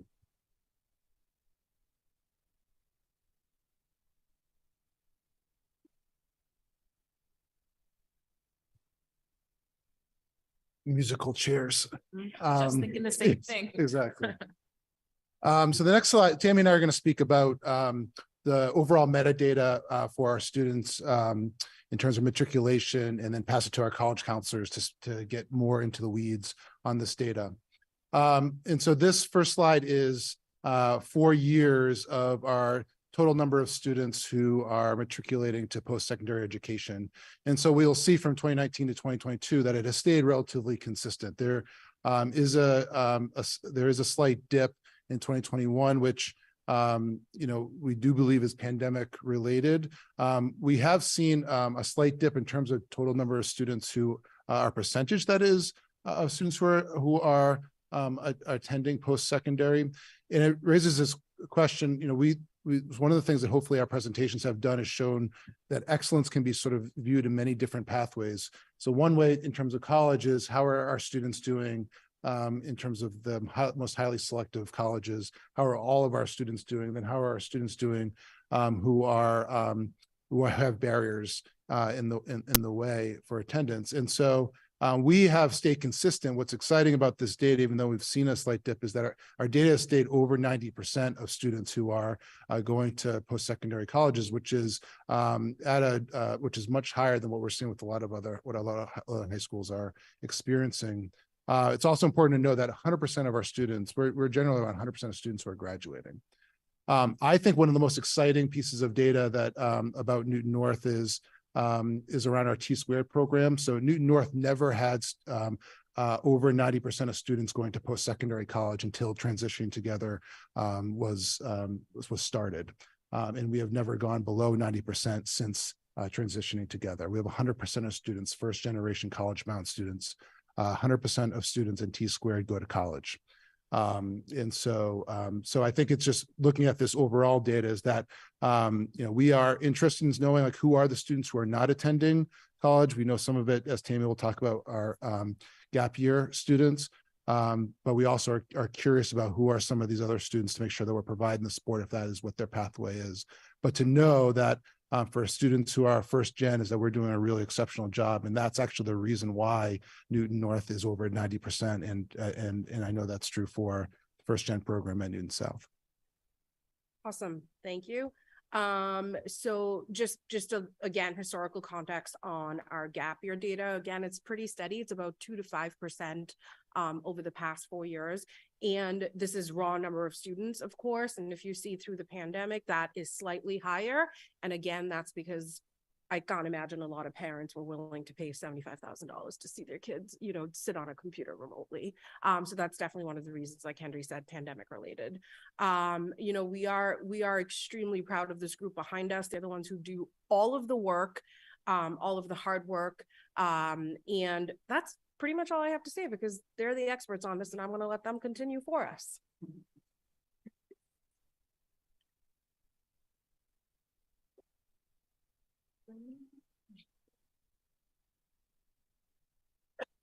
Everybody, thank you so much for having us. Once again, my name is Jillian Hall, and I'm a part-time college and career counselor at Newton North, and I'm the programming coordinator for the Transitioning Together program. I've been at Newton North, this is my 8th school year, and before Newton North, I spent 6 years working in higher ed, so 4 years in admissions and 2 in financial aid. Awesome. Hi, everybody. Thanks for having us. I'm Kathleen Sabet. I am the college and career counselor at Newton South. My 9th year here at Newton South. Prior to that, I've been doing school and college counseling for 20 odd years, both in Massachusetts and California. So real happy to be here. Talk about us. Yeah, and so we're going to just quickly start by explaining sort of, you know, on the ground what we are doing as college and career counselors at our respective schools. And, you know, taking a look, I won't go through all of the bullets, but you'll be able to see really the ins and outs, and that you'll notice the scope of our responsibilities really serves many different stakeholders. But essentially, we are professional and specialized counselors whose focus solely is on helping students with the post-secondary planning process. And this is a really unique model among public high schools in Massachusetts, and actually really around the country. For the most part, this role is done by the school counselor at most other public schools. The school counselor will take on all this post-secondary planning. So we are really thankful to have this unique role within the Newton Public Schools. So just quickly to highlight a couple of things with our individual meetings with students, you know, as was shared, over 90% of our students do go to college. So we are college and career counselors. We certainly do help students with the career process, but a lot of it is college focused, as you can imagine. And really with the individual meetings with students, we meet them where they're at and work with them from there. It's a very individualized process. So we really help with, you know, any and all parts. You know, my day today, I had 4 individual meetings with students. My first was an ELL senior who came in, and she was getting emails from the colleges that she was missing financial aid documents. Had no idea what it meant. So we went through all of her colleges, we pulled what was missing, we updated her FAFSA, we emailed some schools, and we got that stuff taken care of. My next 2 meetings were with juniors, just beginning the process. So it was talking about college preferences, helping them build a list of colleges, discussing how to research colleges and where they should be at right now in the process. One of the students had her mom with her, which was wonderful. And then my last student meeting today was a senior who had all of his admissions decisions back and had great news, but was still panicked and needed some reassurance that it was all going to be okay, talking about money. And so that was a great conversation. So, you know, all over the place today. And that's really the most rewarding part of this work. Our students are just really dynamic. So in addition to the individual work, we do provide a lot of services in order to reach all families. So, you know, we update websites, different Google Docs that we have to share things related to all parts of the post-secondary planning process. You know, we also attend the family nights and present to junior and senior families. We are, you know, constantly trying to make sure that we are accessing and educating all families about the post-secondary planning process. Right. College and career counselors at the 2 schools are beneficial not only in the above areas that Jillian had mentioned, but we do a lot of critical support for students transitioning from high school to whatever their post-secondary journey is going to be. And that could be similar to what you did today, like helping students with filing documents for financial aid. It could be, you know, assistance with post-secondary after deposit tasks, like what is a housing application and what do you mean by a health waiver and that sort of thing. So just kind of walking them through that, helping them register for summer orientation. So we are often also contacted by alumni who have taken maybe a gap year right after high school and need assistance, and we're kind of that bridge for them for that. We often get contacted by alumni who are indeed wanting to transfer, and we found that quite a bit after COVID, students thinking that they made a good decision and not really happy with their institutions. So I'm kind of helping them figure out what that next step, different school might be. And then we have students that, you know, just weren't engaged in the process of applying to college, weren't sure what they were going to do. And then we're kind of walking them through the process of applying for the first time. So it's a varied world, and, you know, I think we can say we love it. We love it. And what I would mention about the evolving landscape and admissions, reference to what Dan had mentioned in a previous slide, is that it's really put an additional, in our opinion, an additional impact on our role as college and career counselors at both high schools, because as more students apply to more schools, there's a greater demand to assist them in navigating what used to be pretty much a cut and dry process that would, you know, we'd end our work with seniors pretty much in January, and then we would gear up and start really working with our juniors after that time. Now with students engaged in more applications or being deferred or, you know, not, or being denied, and then adding more schools to their list, it's added more time on our part and more energy, obviously, and effort to help get them through that process, whether it's helping them write letters of continued interest for schools where they've been deferred, or helping them come up with a more realistic list or a balanced list of college options. Pre-COVID, January did represent that time when we would make a clean break for the most part. And so that's something that's really kind of took me aback this year, like, oh, I am doing more with seniors. So now we're really doing an overlap with juniors and seniors right now. Awesome. And then just one last thing to highlight that really is just critical for our roles is staying up to date on admissions practices and current trends and changing policies. And so I know all of us really make a concerted effort to do that. And we do that by visiting campuses, taking tours ourselves. We are constantly doing webinars. A lot of the colleges do counselor-specific webinars where they update on numbers and admissions trends that they're seeing. We collaborate with one another. We have close contacts on the admissions side, which is also really critical. You know, if you have a student who is in a unique situation, call someone on the admission side and say, hey, what's going on? How can I handle this?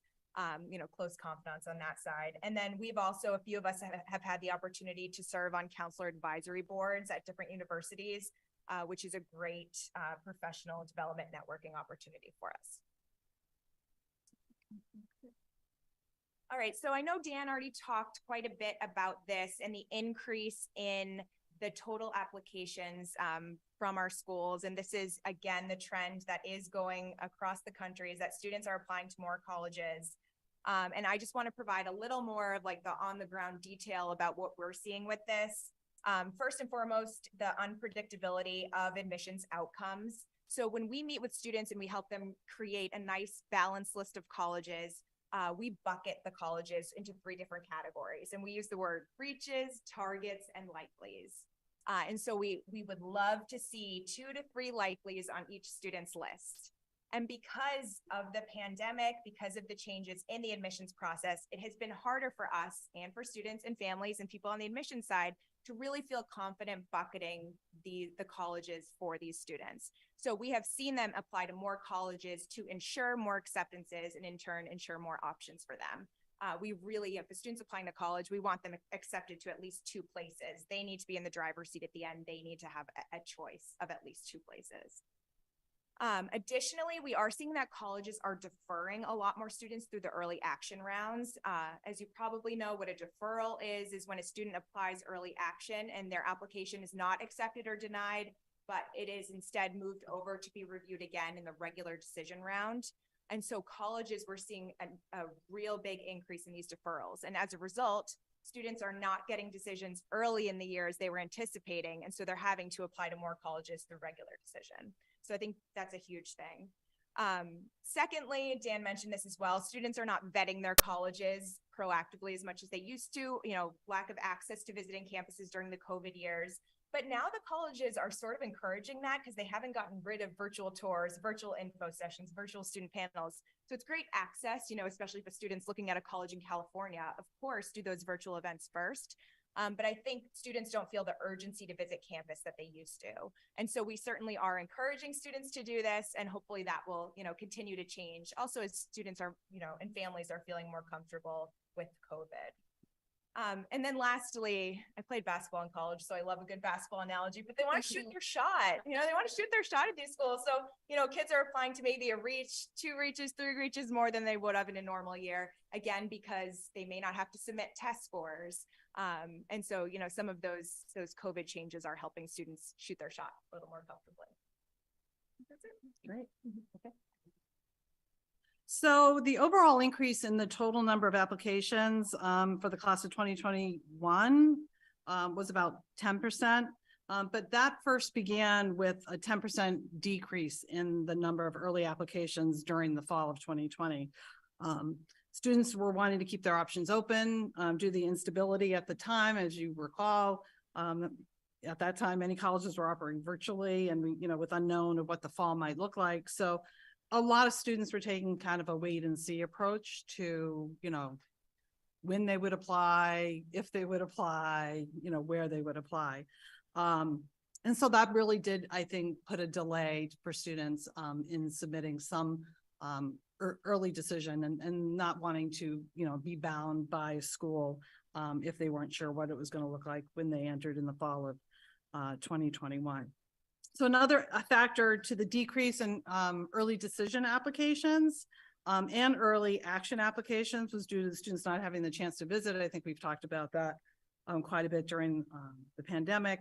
For the class of 2022, that the unpredictable nature of that particular application cycle and in the enrollment patterns for colleges, they decided to look and manage, I think, enrollment by increasing the percentages of students that they would take from early decision rounds. So at highly selective schools, it became even more competitive. At these types of institutions, they looked to fill more of their class through their first year class through ED. Last year on the high end, Washington University in St. Louis, 76% of the entering class of 2026, their class of 2026 was filled via early decision, which is on the very high end. And that was according to College Kickstart, and they're an organization that collects and monitors college admissions data. This is not happening at the majority of schools, so that's the good news. But over the past 2 years at both our high schools, we're seeing this play out with even more applications being submitted, more students considering early action and early decision applications. There are some reasons why it would be appealing to potentially apply early decision. It does demonstrate strong interest on the student's part in applying.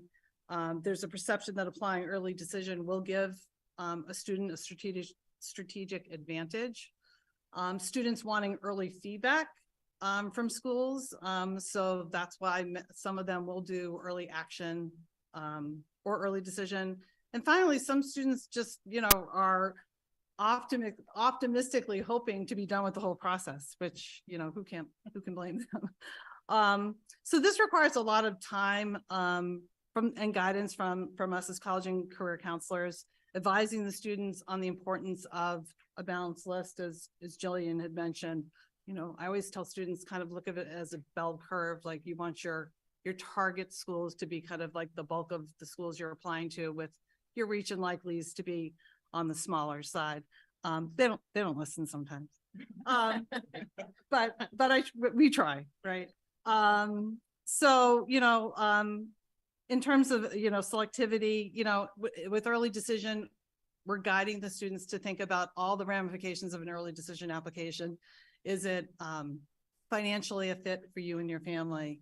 Is it a school that you're applying to and you feel like it's where you can grow and and leave a little different, obviously differently than you did when you entered. So really trying to focus on not so much the strategic aspect of early decision, but really, you know, what's the real reasons for wanting to do that. We do expect the trajectory for colleges, students applying to colleges through early to continue to rise like it has nationwide. But at the end of the day, you know, I think students want to know that they are into a college, and applying early gives many of them that psychological win. And we really feel that the peace of mind that they're getting by applying early, getting into a college, will allow them to relax a bit and help them enjoy their senior year. So. And then to introduce myself again, my name's Jen Garrity. I'm a college and career counselor as well at Newton North. This is my 6th year at Newton North. In addition, I'm also the mentee coordinator and alumni coordinator of the Transitioning Together program. And fortunately enough, Newton North was my first job out of graduate school, so I've been the luckiest one up here. So as you'll see now on the next slide, we took in the data from that same time period, the last 4 graduating classes, and looked at, you know, what are the outcomes for these students? Where are they heading once they leave Newton North? You know, they may be applying to a range of a number of schools, but at the end of the day, it was remarkably similar, north to south, maybe a different order, to see, you know, where are they going after they leave Newton? And as Dan alluded to earlier, we both high schools saw a high number of matriculating to Mass Bay Community College, making sense as it's the most local to the city of Newton. And while some of them may just be pursuing an associate's degree or a certificate program, as Dan said earlier, many of those students are doing it for the financial reason of there's so many great programs in the state of Massachusetts that allow students to go to community college, pay much less in tuition dollars, get that associate's, easily transfer to a state university, and still get that bachelor's in 4 years. So even in my 6 years here, I've seen an uptick every year in students seriously considering that option.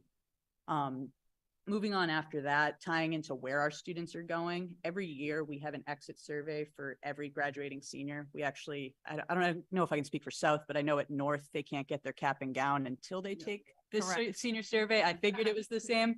And a question we asked on that survey is, if you're graduating and planning on attending college, were you accepted into one of your top 3 choices, right?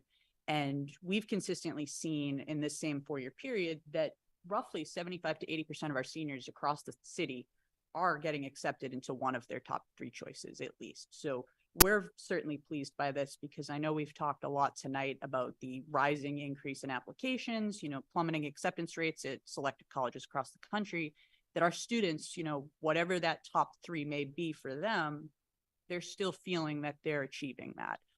So we've been pleased to see that data, specifically throughout the pandemic.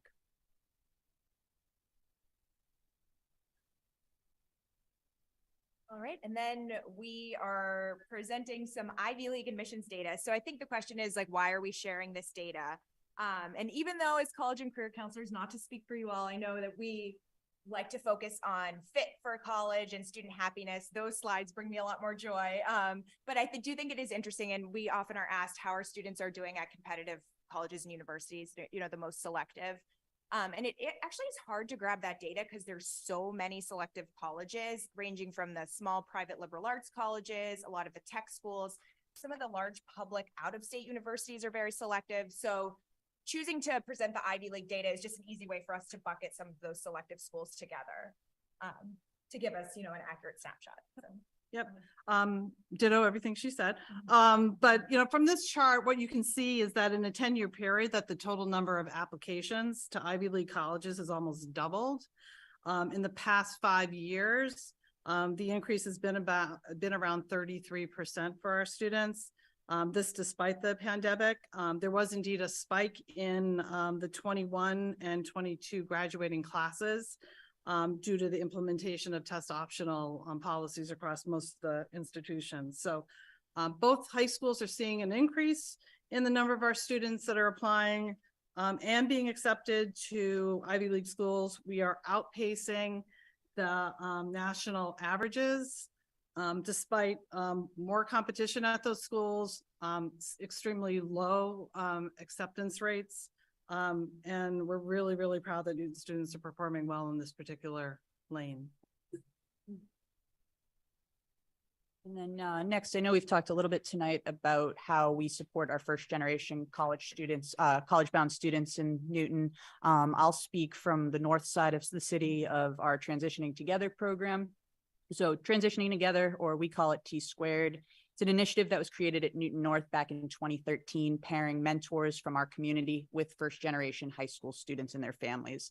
This process is to provide individualized support throughout the college planning process.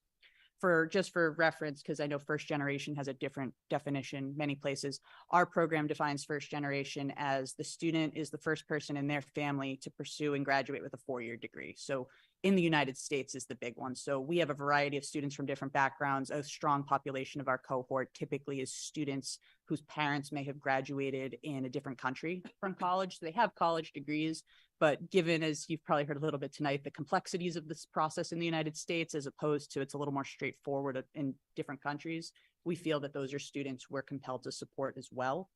So the T Squared model has two main components. The first is to pair first generation students and families with community members, most of whom have guided their own children through this process. So pair them together.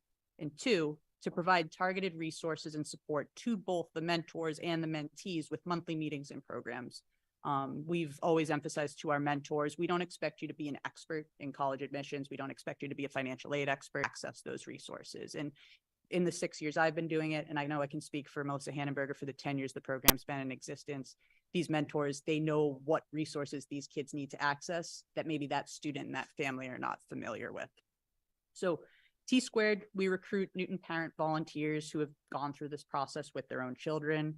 In the beginning, this was by recruiting parents of graduating seniors, mostly empty nesters, had this wealth of knowledge. They'd gone through this process sometimes multiple times with their own children, and they were just looking to give back. So that was the beginning point of that.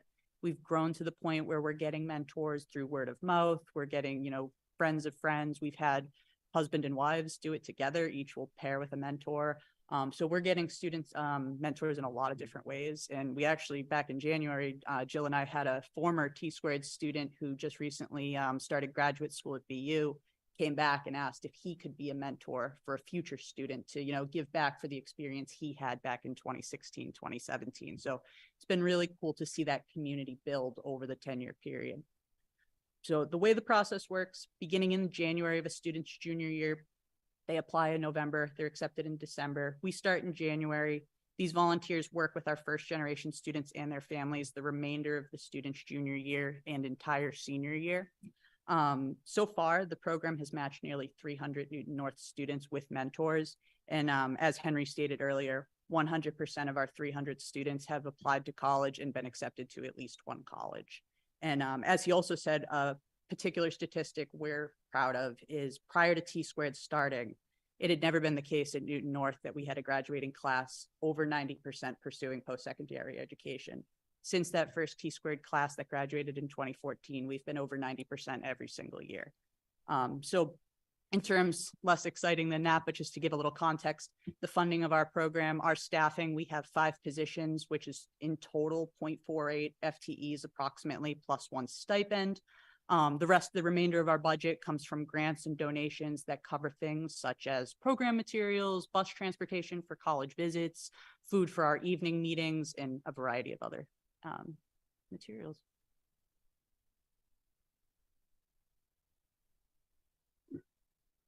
Hi, my name is Haig Choi, and I'm a school counselor at South High School.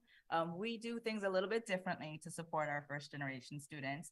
Our program is called the On Our Way to Success program, and it originally started in 2008 with our METCO counselor and the then counseling department chair. And predominantly they were helping our METCO students and other students that they had identified who might be first generation students. And we also have then broadened our definition to include all first generation students that are identified by counselors and by students themselves through a survey, as well as our METCO students and any underrepresented students, with all parts of the post-secondary planning process, the application process, and sort of like deciding where to go and how to evaluate financial aid award letters, et cetera.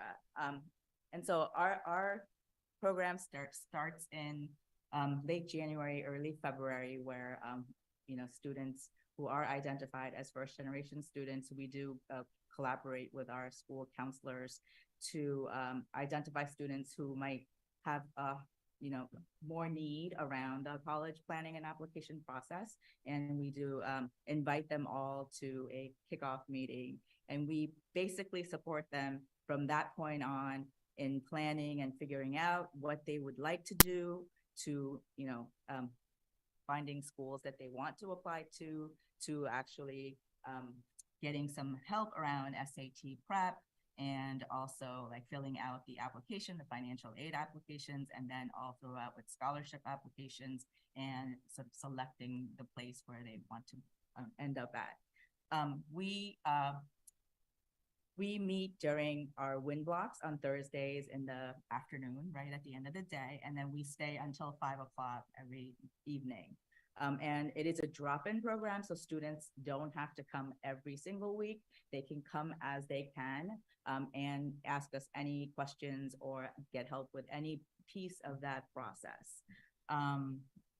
So we have a very diverse group because our definition of first generation is also broad, where they're the first person in their families to attend a four-year college in the United States.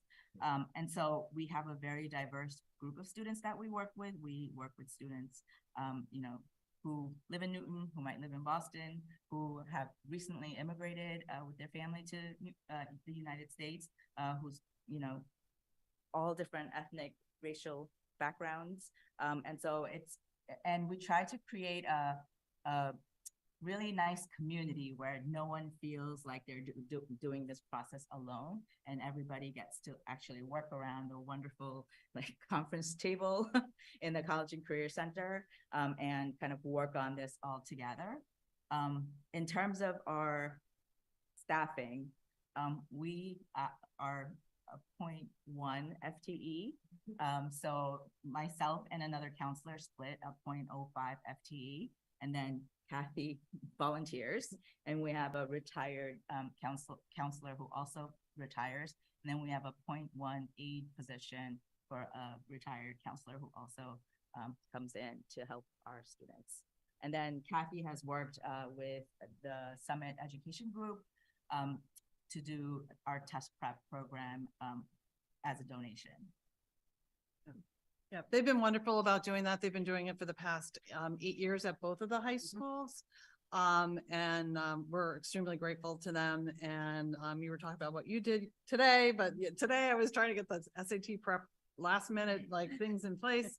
So we're up to about 25 students right now that are going to start working on SAT, doing a practice test tomorrow in an in-school field trip. So it is a great community, I have to say. It's really awesome having current counselors, and then myself, and then previous members of the staff come back and really kind of work with the kids from start to finish, kind of well, what matters to you? What are you interested in? And then just, it is the whole process, and totally meeting the kids where they are. And we do have 100% placement rating into college as well. Our statistics don't go back as much. We don't have great statistics, I think, going back to 2008 in terms of the total numbers of students served, but we do have over the last couple of years, I think we've been averaging a little bit, probably around 20 to 25 students that we help consistently. And one thing we are able to do also is offer them 2 scholarships from a donor, first-gen scholars. And usually we pull nominees, candidates from that group that participate more regularly with us.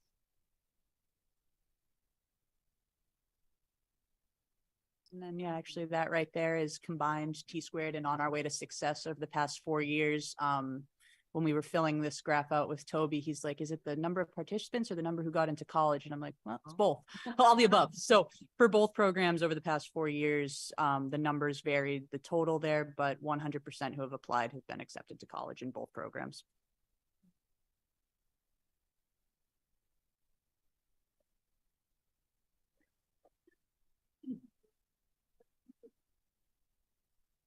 like musical chairs.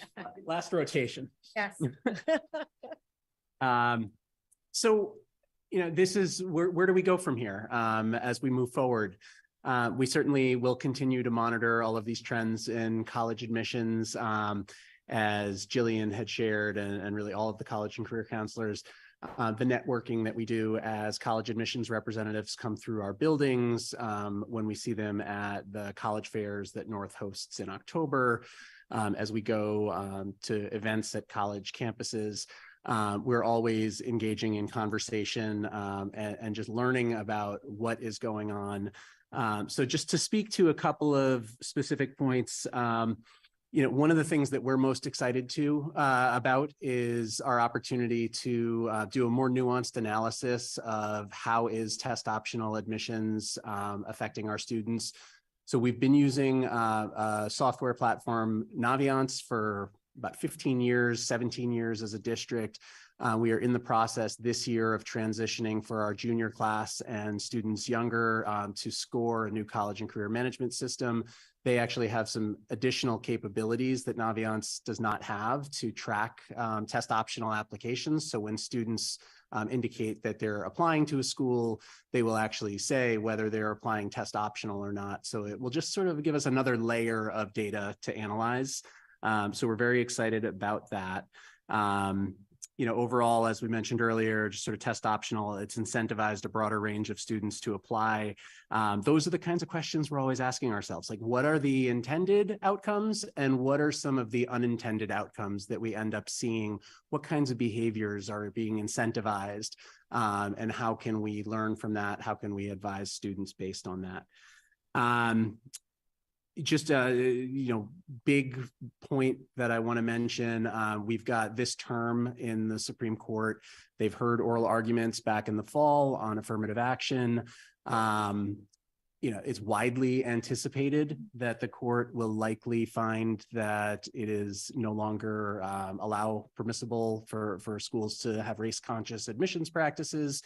As we talk to our partners on the other side of the desk, no one is really sort of going on the record as to how might colleges respond to that, but they're being very clear that they're having their internal discussions around, how do we preserve institutional priorities and maintain a focus on equity if we're being told that we may not consider important factors in students' identities and backgrounds.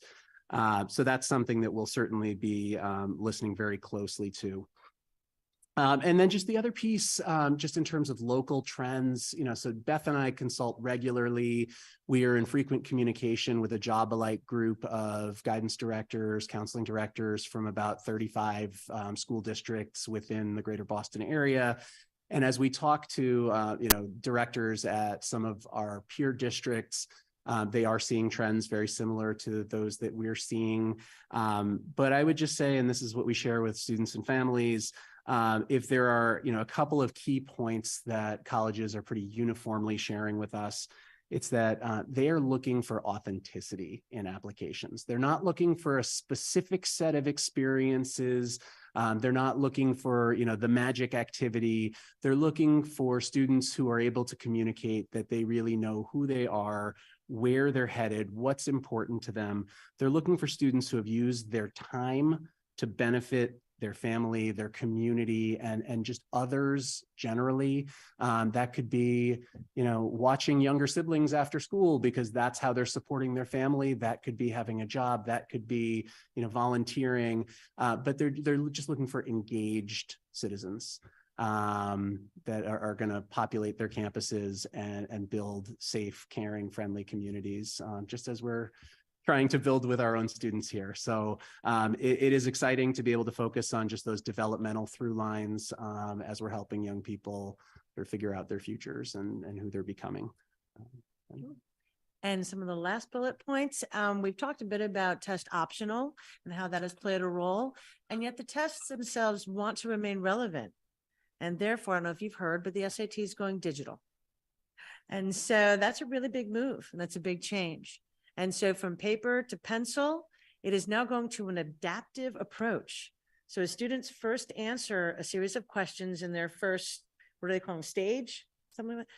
depending upon how they answer, will then determine what path the software will take. Right? It's kind of crazy. So that being said, we have some learning to do. So we're highly engaged in a number of meetings, both at the local level with our peer districts as well as our district here. There's Steve back there, right? Steve helping us with figuring out our infrastructure for IT perspective to make sure that the devices and the software that we need. So it's a huge change. And so we're prepared and we're going to continue to keep up with all of the information that we need. And we're creating a communication line when it comes to really letting our students and our families know what to expect and what the timeline is going to be like for that. So that's going to be taking up some time from us at that point. You've also heard about the importance of balanced lists, and we are committed to helping with, so we work incredibly closely, school counselor and the model with our college and career counselors. What they do with students, what we do with students is really collaborative. And so the information that gets shared, we work together as a team and to make sure that we're on the same page, because who wants to hear just, different messages coming from, the team coming out. So we really work together about that importance and making sure our families are well aware of these realistic expectations. Dan had mentioned implementing SCORE. That was another huge change for us. And we really felt that this was the time for us to look at other applications. And we had a really well, I think, thought out group, meaningful research. We looked at many demos. We vetted through a lot of different stakeholders, and we came up with SCORE. Again, something else a lot of our peer districts have been very, very happy with. And so as long as we weren't the first ones to pilot it, we felt, okay, it's worked well for you. We figured that we can, it's pretty safe for us to move forward. And we are working on implementing that with our timeline, both high schools, with students, families, faculty, which we're going to start pretty soon, because that's how our transcripts and letters of recommendation and all of that are going to be going through this new system. So we're excited, and we're making sure that people get the right training in order for it to make to work as smoothly as possible. And one of the last things, more changes about our FAFSA, so the free application for federal student aid, which is a little funny. So now starting with the year of 24-25, they're changing the way that they're calculating the expected family contribution to something called the Simplification Act. I don't know if that's going to be an oxymoron. I'm not sure. So we're looking into that. We're going to make sure that we understand what those changes are going to be. We have a financial aid night every year that's right after one of our college nights that parents, guardians, and students attend. We are in a great partnership with MEFA, the Massachusetts Educational Finance Authority. So we're just going to make sure that we're on top of everything and try to get the students and families everything they need to know moving forward. I think that's it. So thank you so much. That was a ton of information, a wealth of information. I think we could talk about this and immerse in this for hours. I know I would be quite happy to do so. We don't have hours. You're welcome. I think what I'm going to do is I anticipate that we all have a comment or a question to make. I'm going to ask that we target and tailor our comments and questions and keep them brief. Not out of disrespect or disinterest in the topic that you've covered. It's amazing, but simply just to make sure we keep moving through our meeting before we are all at a very late hour. So I'm going to model what I mean by keeping your comments targeted, tailored, and brief. I have only a few. One is I'm not yet a high school parent. So everything you've said is a primer for me and a window into what is coming. And I appreciate you all so much, because while I don't understand, you do.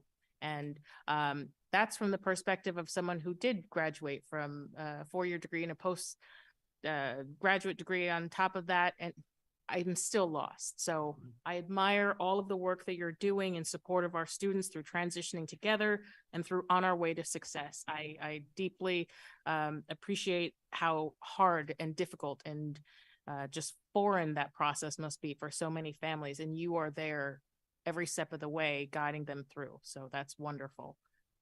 Last is just a deep shout out and appreciation for all of you for helping to counterbalance the narratives and the information imbalance around our schools are slipping. I hear it all the time. And it boggles my mind because I'm hearing it from folks like me who don't yet have high schoolers, who are looking ahead, projecting, and you're giving such good information. I hope people are paying attention. It's not, if people are still having these concepts in their heads, it's not because you're not doing your part to say, hold on, here's the accurate information. So I appreciate that very much. With that, we'll go to other members. Flag, if you have a question. I see Kathy, Emily, Ping. Go ahead, Kathy. So thank you very, very much for all of this. We just got our family score access last week, so I haven't really seen it, but my kid is intensely interested. So I have two questions. First is, I know there's a wealth of data about all kinds of metrics that colleges use in that program, and there used to be that in Naviance. Do you guys keep Newton-specific track of that? Like, so nationwide, a college might accept, I don't know, 20% of kids with an A average, but do you keep data about what colleges accept for Newton specific grades and like how colleges weigh Newton grades versus national grades? Like, does that make sense? Yeah, and that's really at the heart of the data that SCORE and Naviance are both able to organize for us. They actually have a really nice graphical interface. They use a template, they call it a scattergram. It's crude data in that it really only plots out grade point average and test scores. So test optional admissions admittedly has complicated that a little bit. And it doesn't always tell you, you know, this student was a world-class fencer. This student was, you know, if there's a backstory, it's not going to show up in the scattergram, but it does. It's a little bit distorted, but I recall that in the last couple of years, the Boston Globe did a big series of articles, not only about who matriculates into college, but who graduates within 4 years and 5 years and 6 years. And so what I'm curious about is whether that's data that you folks pay attention to, not only how many Newton students are matriculating, but how many are graduating within sort of an expected time frame. And So I can speak to that. So DESE does track that data for us. It's I mean, it's not precise because as students leave us, it's harder to track them, but it is something that DESE has been tracking for several years. You may remember in that article is that T-squared was actually featured in it as a way in which we're trying to improve that data. And in fact, it's really, you know, it's really hard when that report came out, you know, to look back. I think it was in 2019 and 2018 that it came to say that these were students who graduated in 2013, right? And so how are we, you know, there's a lot that can happen in a young person's life in those 6 years. And at the same time, we were not satisfied with that data. And so I think that we track it as a measurement to see, you know, as I said, we are starting to see it, maybe a decline in some students who are attending post-secondary right now.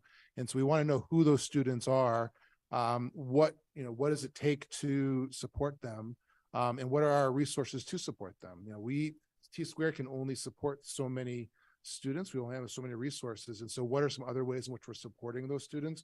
Those are questions we're currently asking. I think that's where, you know, in our school improvement plan, that is one of our areas of target, are identifying those students who you know, may not be planning for post-secondary, and to help them understand what their pathways are, and to help to encourage them if post-secondary should be their pathway.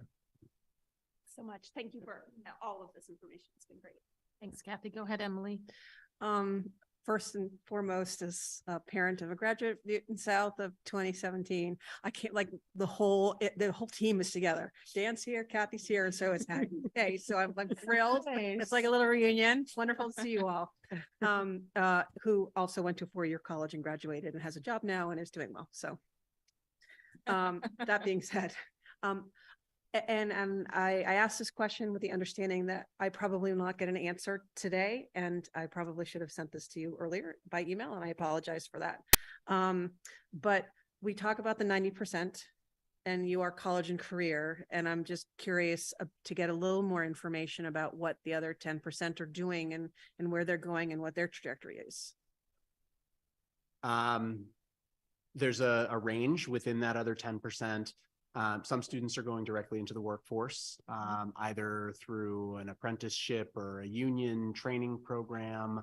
Last year at South, we had an unusually high number of students enlist in the military. I believe our count was 6, which was almost, 1 point something, 2%. I mean, that's pretty high for South historically, over time. Right there. Imagine that. So, just in terms of the school profile, I mean, it breaks it down with 2-year college. Some other specialized postgraduate training. I mean, just off the top of my head, not that we had a student that I can think of go there last year, but the first place that always pops in my head is the North Bennett Street School in the North End, right? Fine finished carpentry, instrument building. So we have students who discover that they have interests to develop a skill. And so in between entering the workforce, they might go into some kind of training program that gets classified differently because it's not technically a degree granting institution, but primarily directly into the workforce, military, or some other gap year. And I would just say briefly is that our career tech program has, we have a full-time career counselor for them. And so we're part of the matriculation to workforce in career tech ed. In fact, our aide in our automotive program right now is a recent graduate who went right into the automotive industry and started his own business. As his classmates are in college, and decided he wanted to come back and be an aide on top of his own business. And so he's an aide in our auto program. So I think, just because someone's not going to post-secondary doesn't mean it's not a success, right? So we just have to sort of look through that data as well. But I do think that if we see a decline, why are we seeing that decline is the question that we have. I don't think we have an answer for that yet. Thanks, Emily. Go ahead, Ping. Oh, thank you so much. Probably like Emily, I got 2 kids graduate from Newton North, and one is almost 18 years ago, and the other one, 6 years ago. Luckily, they're both a student athlete, so they only applied one college. But even for my daughter, who went to that college, I still remember to doing the financial. 3 times I was ready to give up. I said, wow, the college designed this process almost to weed out the parents To even apply, right? Yes, I'm serious about this. I thought a lot about this process, and I heard one kid who made a comment, said, I'm lucky my mom is an accountant. I got a lot of scholarship. You see? Yeah. And that really made people to think, wow, this money go to really to who the most needy families. So I really appreciate your work. And quickly, let me comment, because I have networks of a lot of parents who came from different countries. I appreciate someone say that.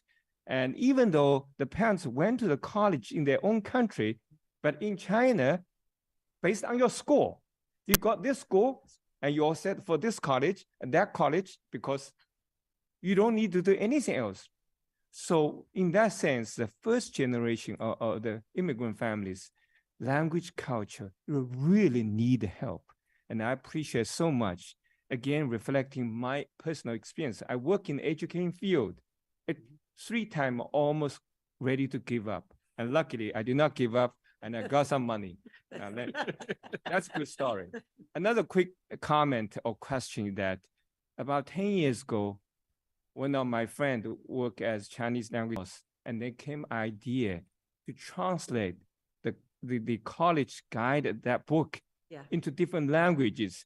And he recruited us, 5-6 people. Everyone choose the few sections. Oh, you know that if you know us. And we're so proud. I still kept that copy. Look at that. And I'm thinking other languages. And for those first generation parents, if they did not go to college, boy, that book itself would overwhelm them. They forget. They don't have time to do that. Even they read this without experience, still you could not understand fully what's really inside this book. So you guys are doing tremendous work, and I really hope that there's some way to translate to different languages now with all those AI and online stuff. Translate. So we update it still every year. And So how many language do we have now? however many, they can download the PDF and it could be in Really? So the I'm going to accessibility, advertise. yeah. this. So I'm- And what's the authentic, what's the accuracy of the translation as far as you know? That's a good question. I mean, it is technical language, and I'm sure that Google Translate, it's a very literal word for word translation. So this is a great area for us to maybe do that rough translation and then look for native speakers who can help us with refining maybe edits that look at meaning. But it's certainly an idea. Yes. For Well, us to Google make it Translation is accessible. getting much better now. Yeah. Probably I would say 80 to 90% accurate, but still a lot of proper nouns, special words, they will translate it funny. You will laugh at those translations because there's no way for the AI, whatever the system. So, I'm willing to see if I have time to give a little bit help. And probably can send to the PTO, say, hey, we have those translations. Would you like to be edited to review? And also as a way of advertise these versions and, even help a few families. Most of those families probably need help. Because even for the families here, I understand sometimes they pay money, big money, to ask those college kind of specialists, those coach. I mean, you're talking about thousands of money, but the family can afford. But most of needy family probably will not spend that money. So really appreciate you guys' tremendous work. And we can talk more. I know Tamika's looking at where do you see your stuff? He can Thank you feel so me much. looking at him. Thank you, Anping. Really good comments and another window into what lies ahead. Go ahead, Rajiv. Thank you again for coming in. Always great to hear this. Love the data, right? It's incredibly useful to have. One quick question. I've talked to a number of families whose students are looking at universities outside the US.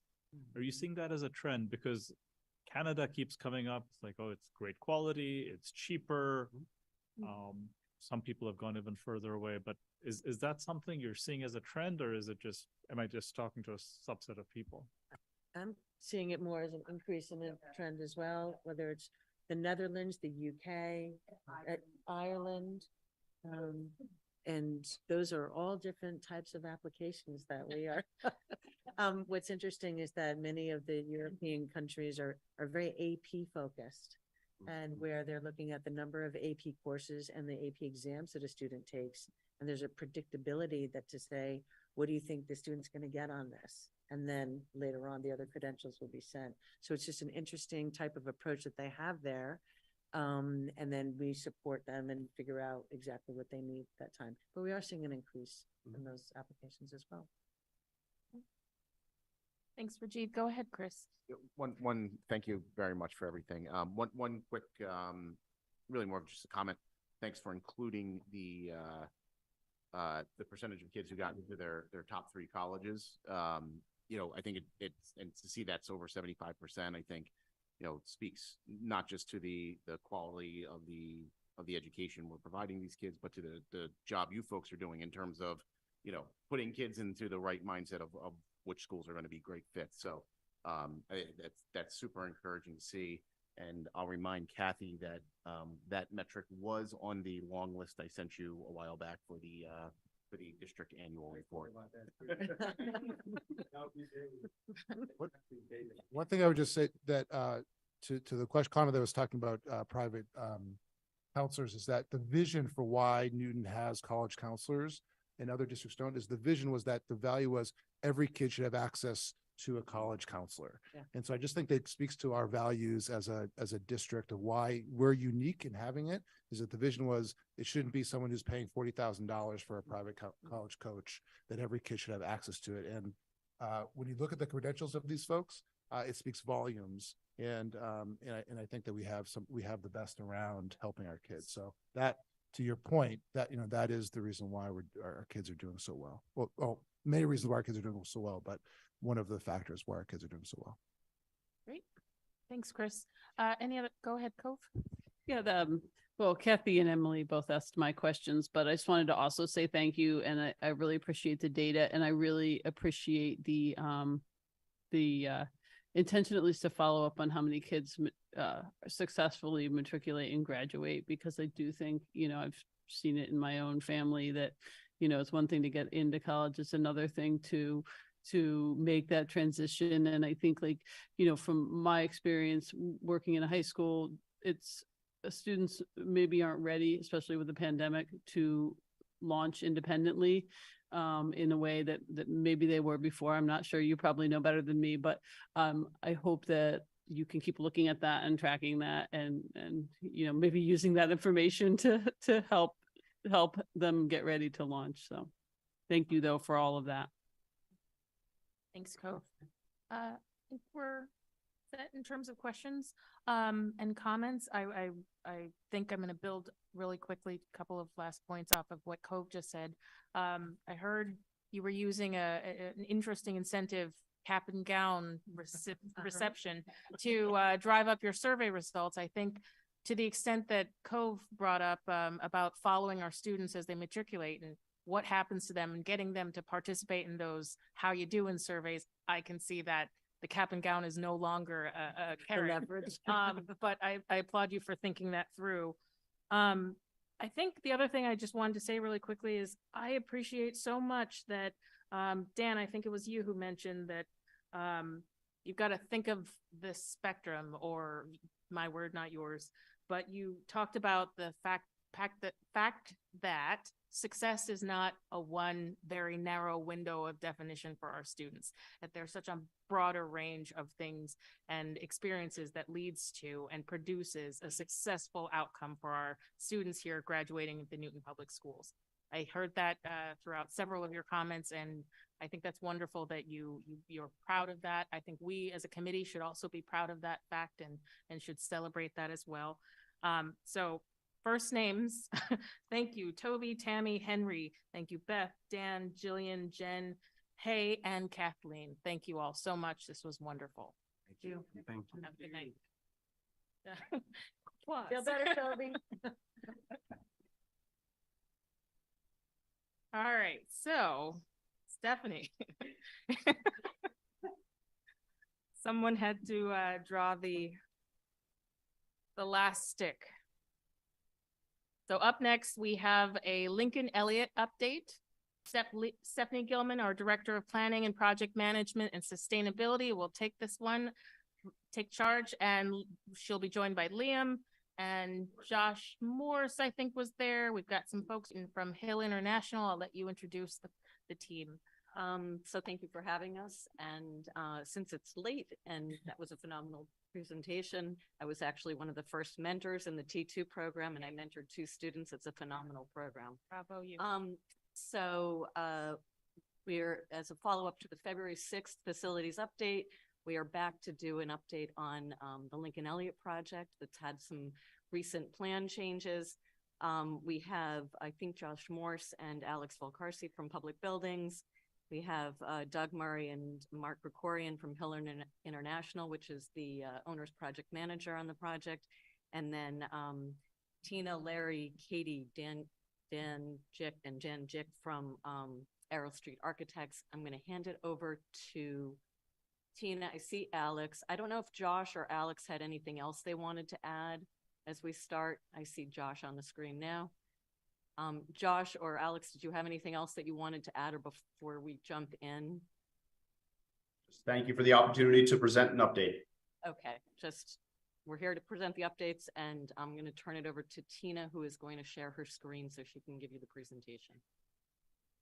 Great. Thank you, Stephanie. And yes, thank you for having us to present an update to the Lincoln Elliott Elementary School project. I'm going to share my screen just to make sure everyone can see this. And I think everyone can see this. I just want to make sure because my screen to everyone's faces had gone away. Okay. Excellent. So over the past few months, since we had last given a presentation to the school committee, we've been working very closely with the Lincoln Elliott staff, with the working group, the design review committee as well as the school building committee to advance the design of the project. The latest plans that's being presented tonight was reviewed by the DRC as well as the Lincoln Elliott School Building Committee. It was expressed with strong support for the latest design. And so what I'm going to be presenting today is really an update. So I'm going to start with the floor plans, but what I'm going to do is also we have some renderings that we wanted to share with you. And so with this, I won't go into too much detail of the floor plan, but really what we had made refinements to is actually to the new addition. So we had focused on making the new addition more efficient by making some adjustments to the main entrance, to the lobby, as well as circulation space, as well as the library, also known as the media center. Some of our goals was really to create an impression when you come into the space as a warm and welcoming space, an experience that we hope that all the students will enjoy. What you see in front of you here is the first floor plan. This might be a little familiar, but this is a few months ago.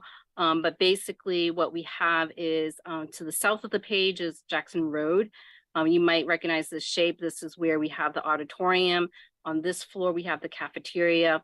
In the center is where we have the core classrooms, as well as support spaces for the school. And then the new addition is where the existing convent and the existing chapel currently sits, and that will be demolished and to make space for the new addition. In terms of the site plan, I'm going to go through that a little bit later, but basically there were some adjustments, but very minor, and that just is a reaction to the revisions of the new addition. The following page, this is a zoomed in view of the addition portion. The gym is clipped off as well as the classroom wing, but the gym is basically where it was from the previous iteration. So we wanted to focus a bit on really just the lobby space and how that has really transformed and developed as we continue to have discussions with the staff as well as with the design review committee to really improve the space as much as possible. So in terms of the color coding, I'll just remind you, the red is really the administrative space, front office, nurse's office, principal's office. The yellow you can see is circulation. The green is where we have the library and the media center. Blue is core classroom support spaces, and the purple are special education spaces. And then you'll notice some sprinkles of grays throughout the building, and those are mechanical spaces, storage, toilets, janitor's closet, those types of spaces. I'm going to zoom and pan around a little bit, just so I could try to orient you and walk you through. As you enter the building, we have a main vestibule, we have a main lobby.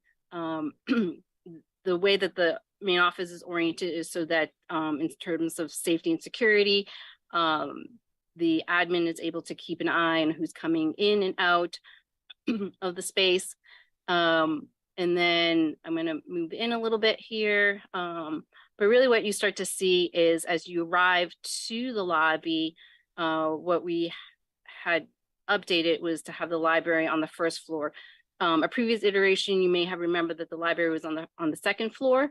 And in terms of making the space, the building more efficient, we felt that moving the media center to the first floor really created the heart of the school. So when you come in, you see a lot of activities that might be happening, not just in the lobby, but behind what's happening in the media center, as well as in the office, and as you make your way through the classroom or towards the gym.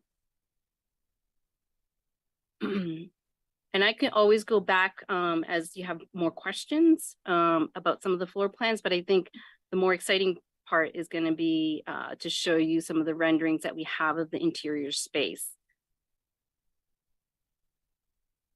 So what you start to see here is, if you can imagine yourself, you just entered the building, you just went through the vestibule, and now you're in the lobby space. So right in front of you, as I mentioned, is really has become the heart of the school, where we wanted to give this first impression that it's warm and welcoming, and there's a lot of activity that would happen in this space, whether classes and students are circulating through the space or they're happening behind the storefront here and into the media center.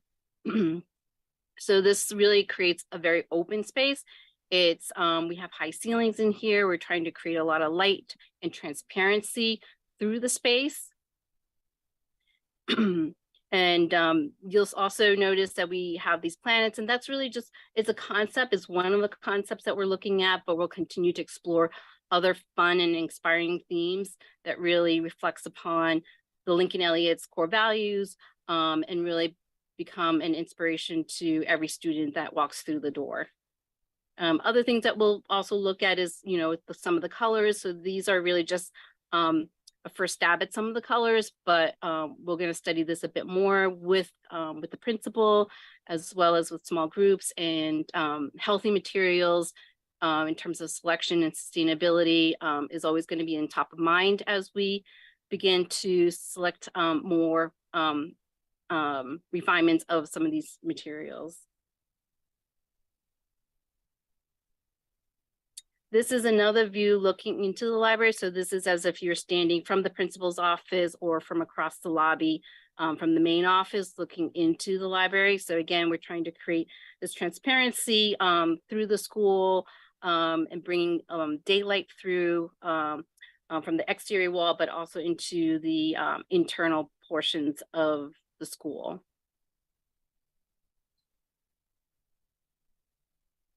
And here's a view actually within the media center of the library. And these are, we'll continue to design these and advance these. This is really just a suggestion of where maybe some of the bookshelves would be and how we might be able to program the media center itself, since there's a lot that happens in the media center.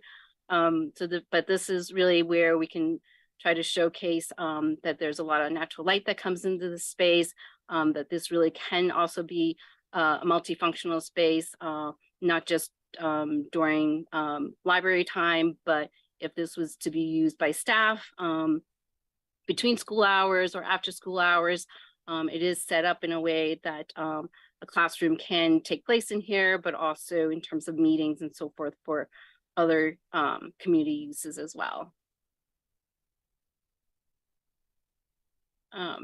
And next I'm actually going to go all the way across to the right side of the building where we have the cafeteria, and this has been developing nicely as well. We're going to continue doing it. This is really just an iteration of it, but what we've done is that we really tried to open this up and make this feel also warm and welcoming.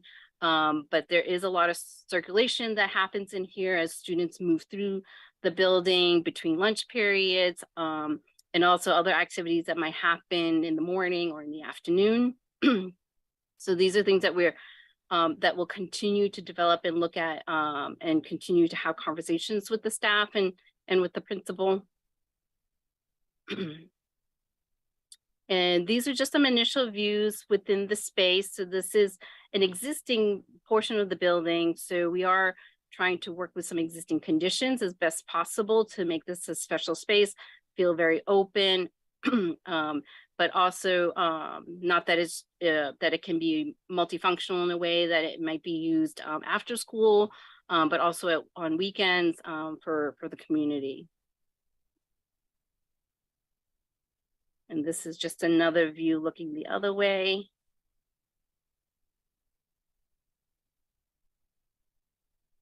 And this is actually just outside of the cafeteria where, again, we're working with some existing conditions in terms of columns and existing stairs, but it's utmost important to have a universal design for this. So making sure accessibility is addressed in every way in terms of having the space feel that it's open and equal to everyone who walks through the school.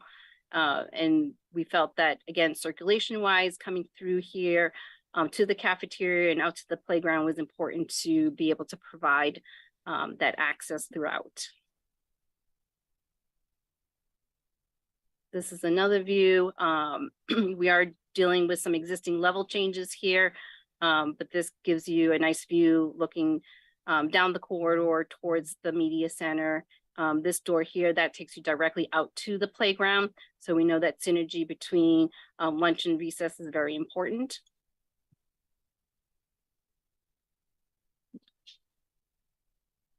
And I won't go through these in much detail, but we continue to advance the design and develop these floor plans.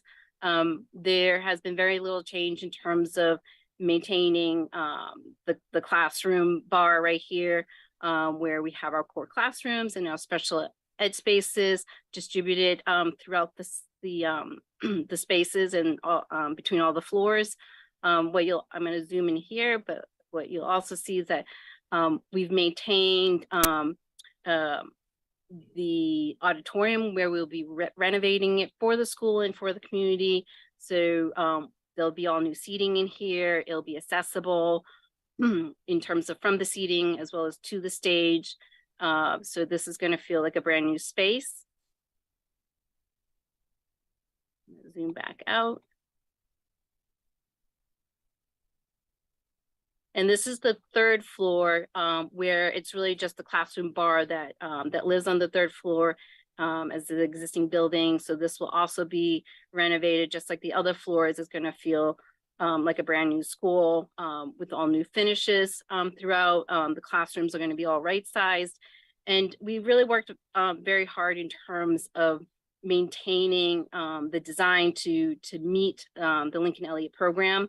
And that will continue to be refined. And as we massage the spaces to make sure that all the adjacencies in terms of their sizes meets the Lincoln Elliott goals.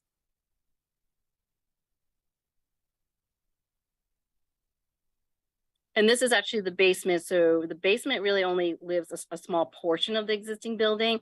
But I know that this is also important in terms of the entire Newton Public School, knowing that a large portion of the space that's there currently provides storage as well as their workshop.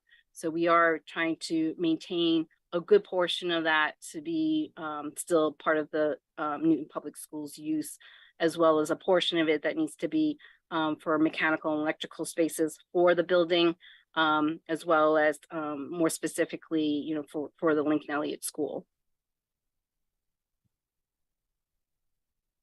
And a little bit about the site and massing, as I mentioned, just some minor refinements were made as we made adjustments to the new addition.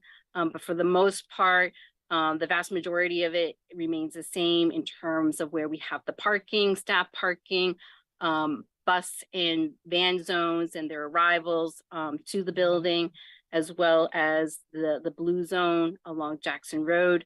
So much of that has remained the same. Some slight adjustments really as it responds to the main entrance and the secondary entrance with the new configuration of the addition.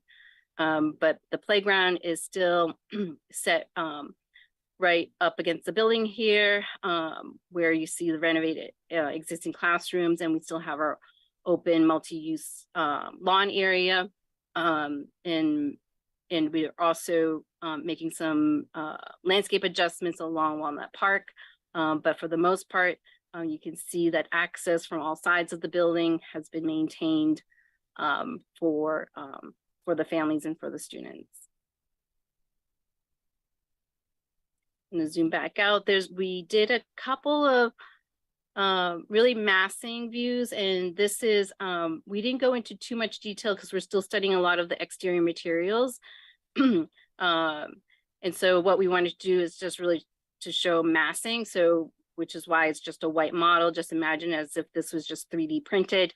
So there aren't really any colors or textures on here, but really to just give you an idea of the existing building, the existing auditorium and cafeteria right in this space here with the existing classrooms in the center. And then you can start to see how this is starting to really articulate in terms of the new addition and how we're being mindful of where we have glazing, where we're able to provide some clear stories to bring light into that central lobby.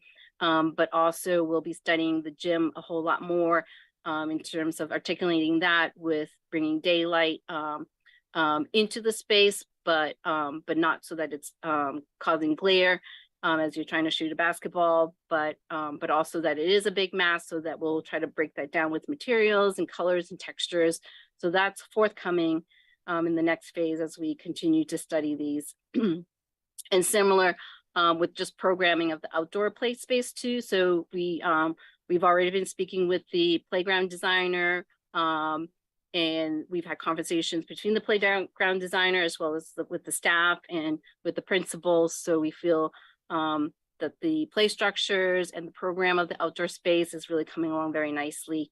And we'll be able to share more of that hopefully in our next update to the school committee. I have another view here that's really just rotated. So we're looking from the Walnut Park side. And really just to show how that's starting to also come together with the new addition and how that relates to Walnut Park as well as to Wobbin Street. And I have one more view, and this is really just a close-up view. This kind of gives it a wintry feel to it, with everything being white and covered in snow. But the idea is that from an eye level versus from a bird's eye level, you can start to see how, as you approach the building, we're trying to make it a welcoming entrance with glazing from the main office, as well as direct access to the playground area for the students as well as for the community. And I am going to pause here for any questions. If I may, just before we go into questions, just a couple quick things and a few thank yous. So we did recently present this to the design review committee and the building committee. These latest refinements were very well received. So that's awesome. Just a few thank yous. Obviously, thank you to Alex and Stephanie and the whole team that works on this. But this is our day job. So a few special thank yous. Maura Morse, on top of transitioning into her new home over at Lincoln Elliott, has been doing yeoman's work and advocating for the Lincoln Elliott community. So huge thank you for taking on another whole side job. Maura Tynes as well. Maura Tynes is doing an incredible job. She's become a kind of a permanent mainstay in our working groups, adding a lot more than just her area of expertise. So she is a pleasure to have there. And as always, Emily Prenner, we very much appreciate, you're basically like a full-time employee when it comes to our projects, and we really do appreciate that. So thank you. That's one crucial part. Thank you, Josh. And thank you to the entire team. Thank you, Tina. I imagine we might have a few questions due to the lateness of the hour. Let's keep our questions nice and tight. Go ahead, Kathy. I have a comment, not a question. I just want to say that as compared to the versions of these plans from January, I think these are like so much better. And I really like the changes that you've made to the lobby, the media center area. The concerns that I had in January are completely ameliorated by this presentation. So thank you very much. Go ahead, Emily. Thank you, Kathy. So super quickly, I just also want to add, I know that Maura Morse is not here, but oh, she is. Okay, hi, Maura. I'm going to channel my inner Maura for a moment and just basically talk about, again, how happy I am with the changes and the improvements to the entryway, as well as the media center, and what Maura refers to as the wow factor, which, you know, is now back in the lobby with the story and a half media center and the glazing and the windows and the lights and the natural light that's going to come into that space. So. Thank you, Emily. Go ahead, Ping. I have to be honest that I haven't seen the design for a while, and I was really, taken away. And as Emily said, I really love this media center as the heart, I'll add soul of the school. And I wish every Newton Public School would have like this. This is a wonderful. Students go in, families, everybody see this. And just last comment, this add the urgency and excitement probably to our override. We need to do that for every schools. And again, when my son went through the Linn County School, I remember the kind of school situation. This will be huge difference. Wow, this make education really a real exciting process, staying in that school. Thanks. Thanks, Dr. Peng.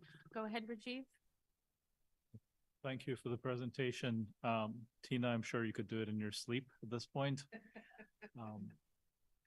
I want to echo the comment from Kathy. We're in a so much better place than the designs from January. And I think a lot of the concerns around the flow, the amount of natural light and so on have been addressed really well. So thank you for going back to the drawing board on some of those things. The only thing I look at and have concern about that I don't think we're going to be able to get to until after the school is constructed is around the blue zone. Right, we have it on one side of the street. The building is in a location where it's very difficult to have more than one blue zone, practically impossible.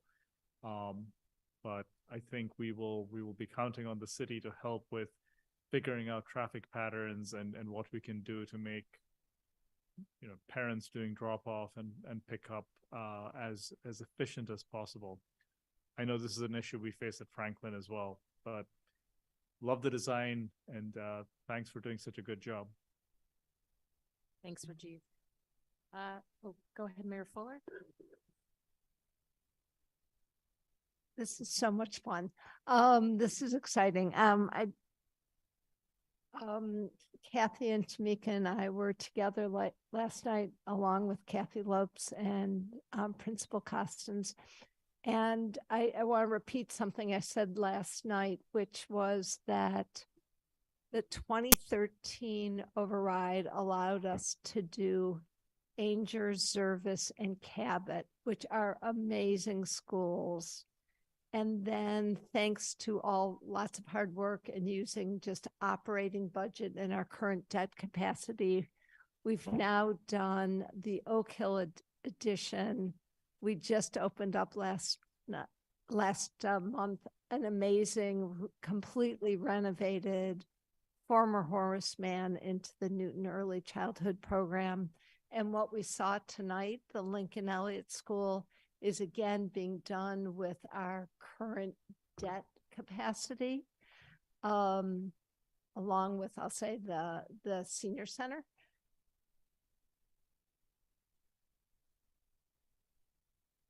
Countryside Franklin, in addition at Horace Mann, those three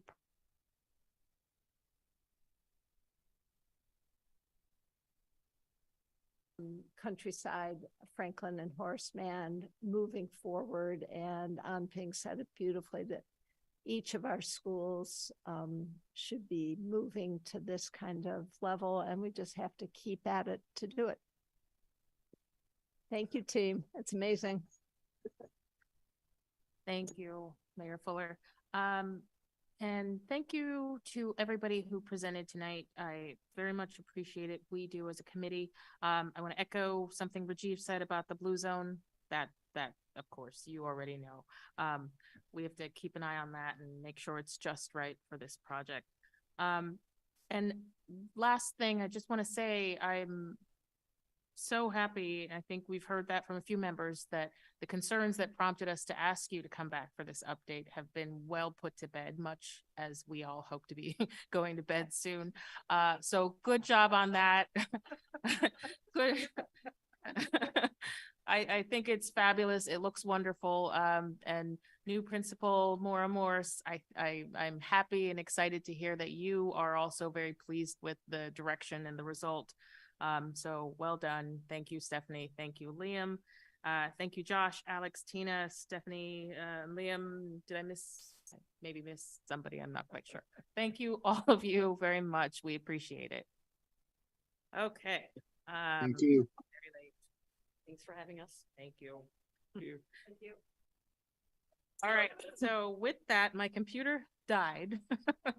So I'm sans computer, but I've jotted down what I wanted to say. With that, we've concluded the posted business for this meeting.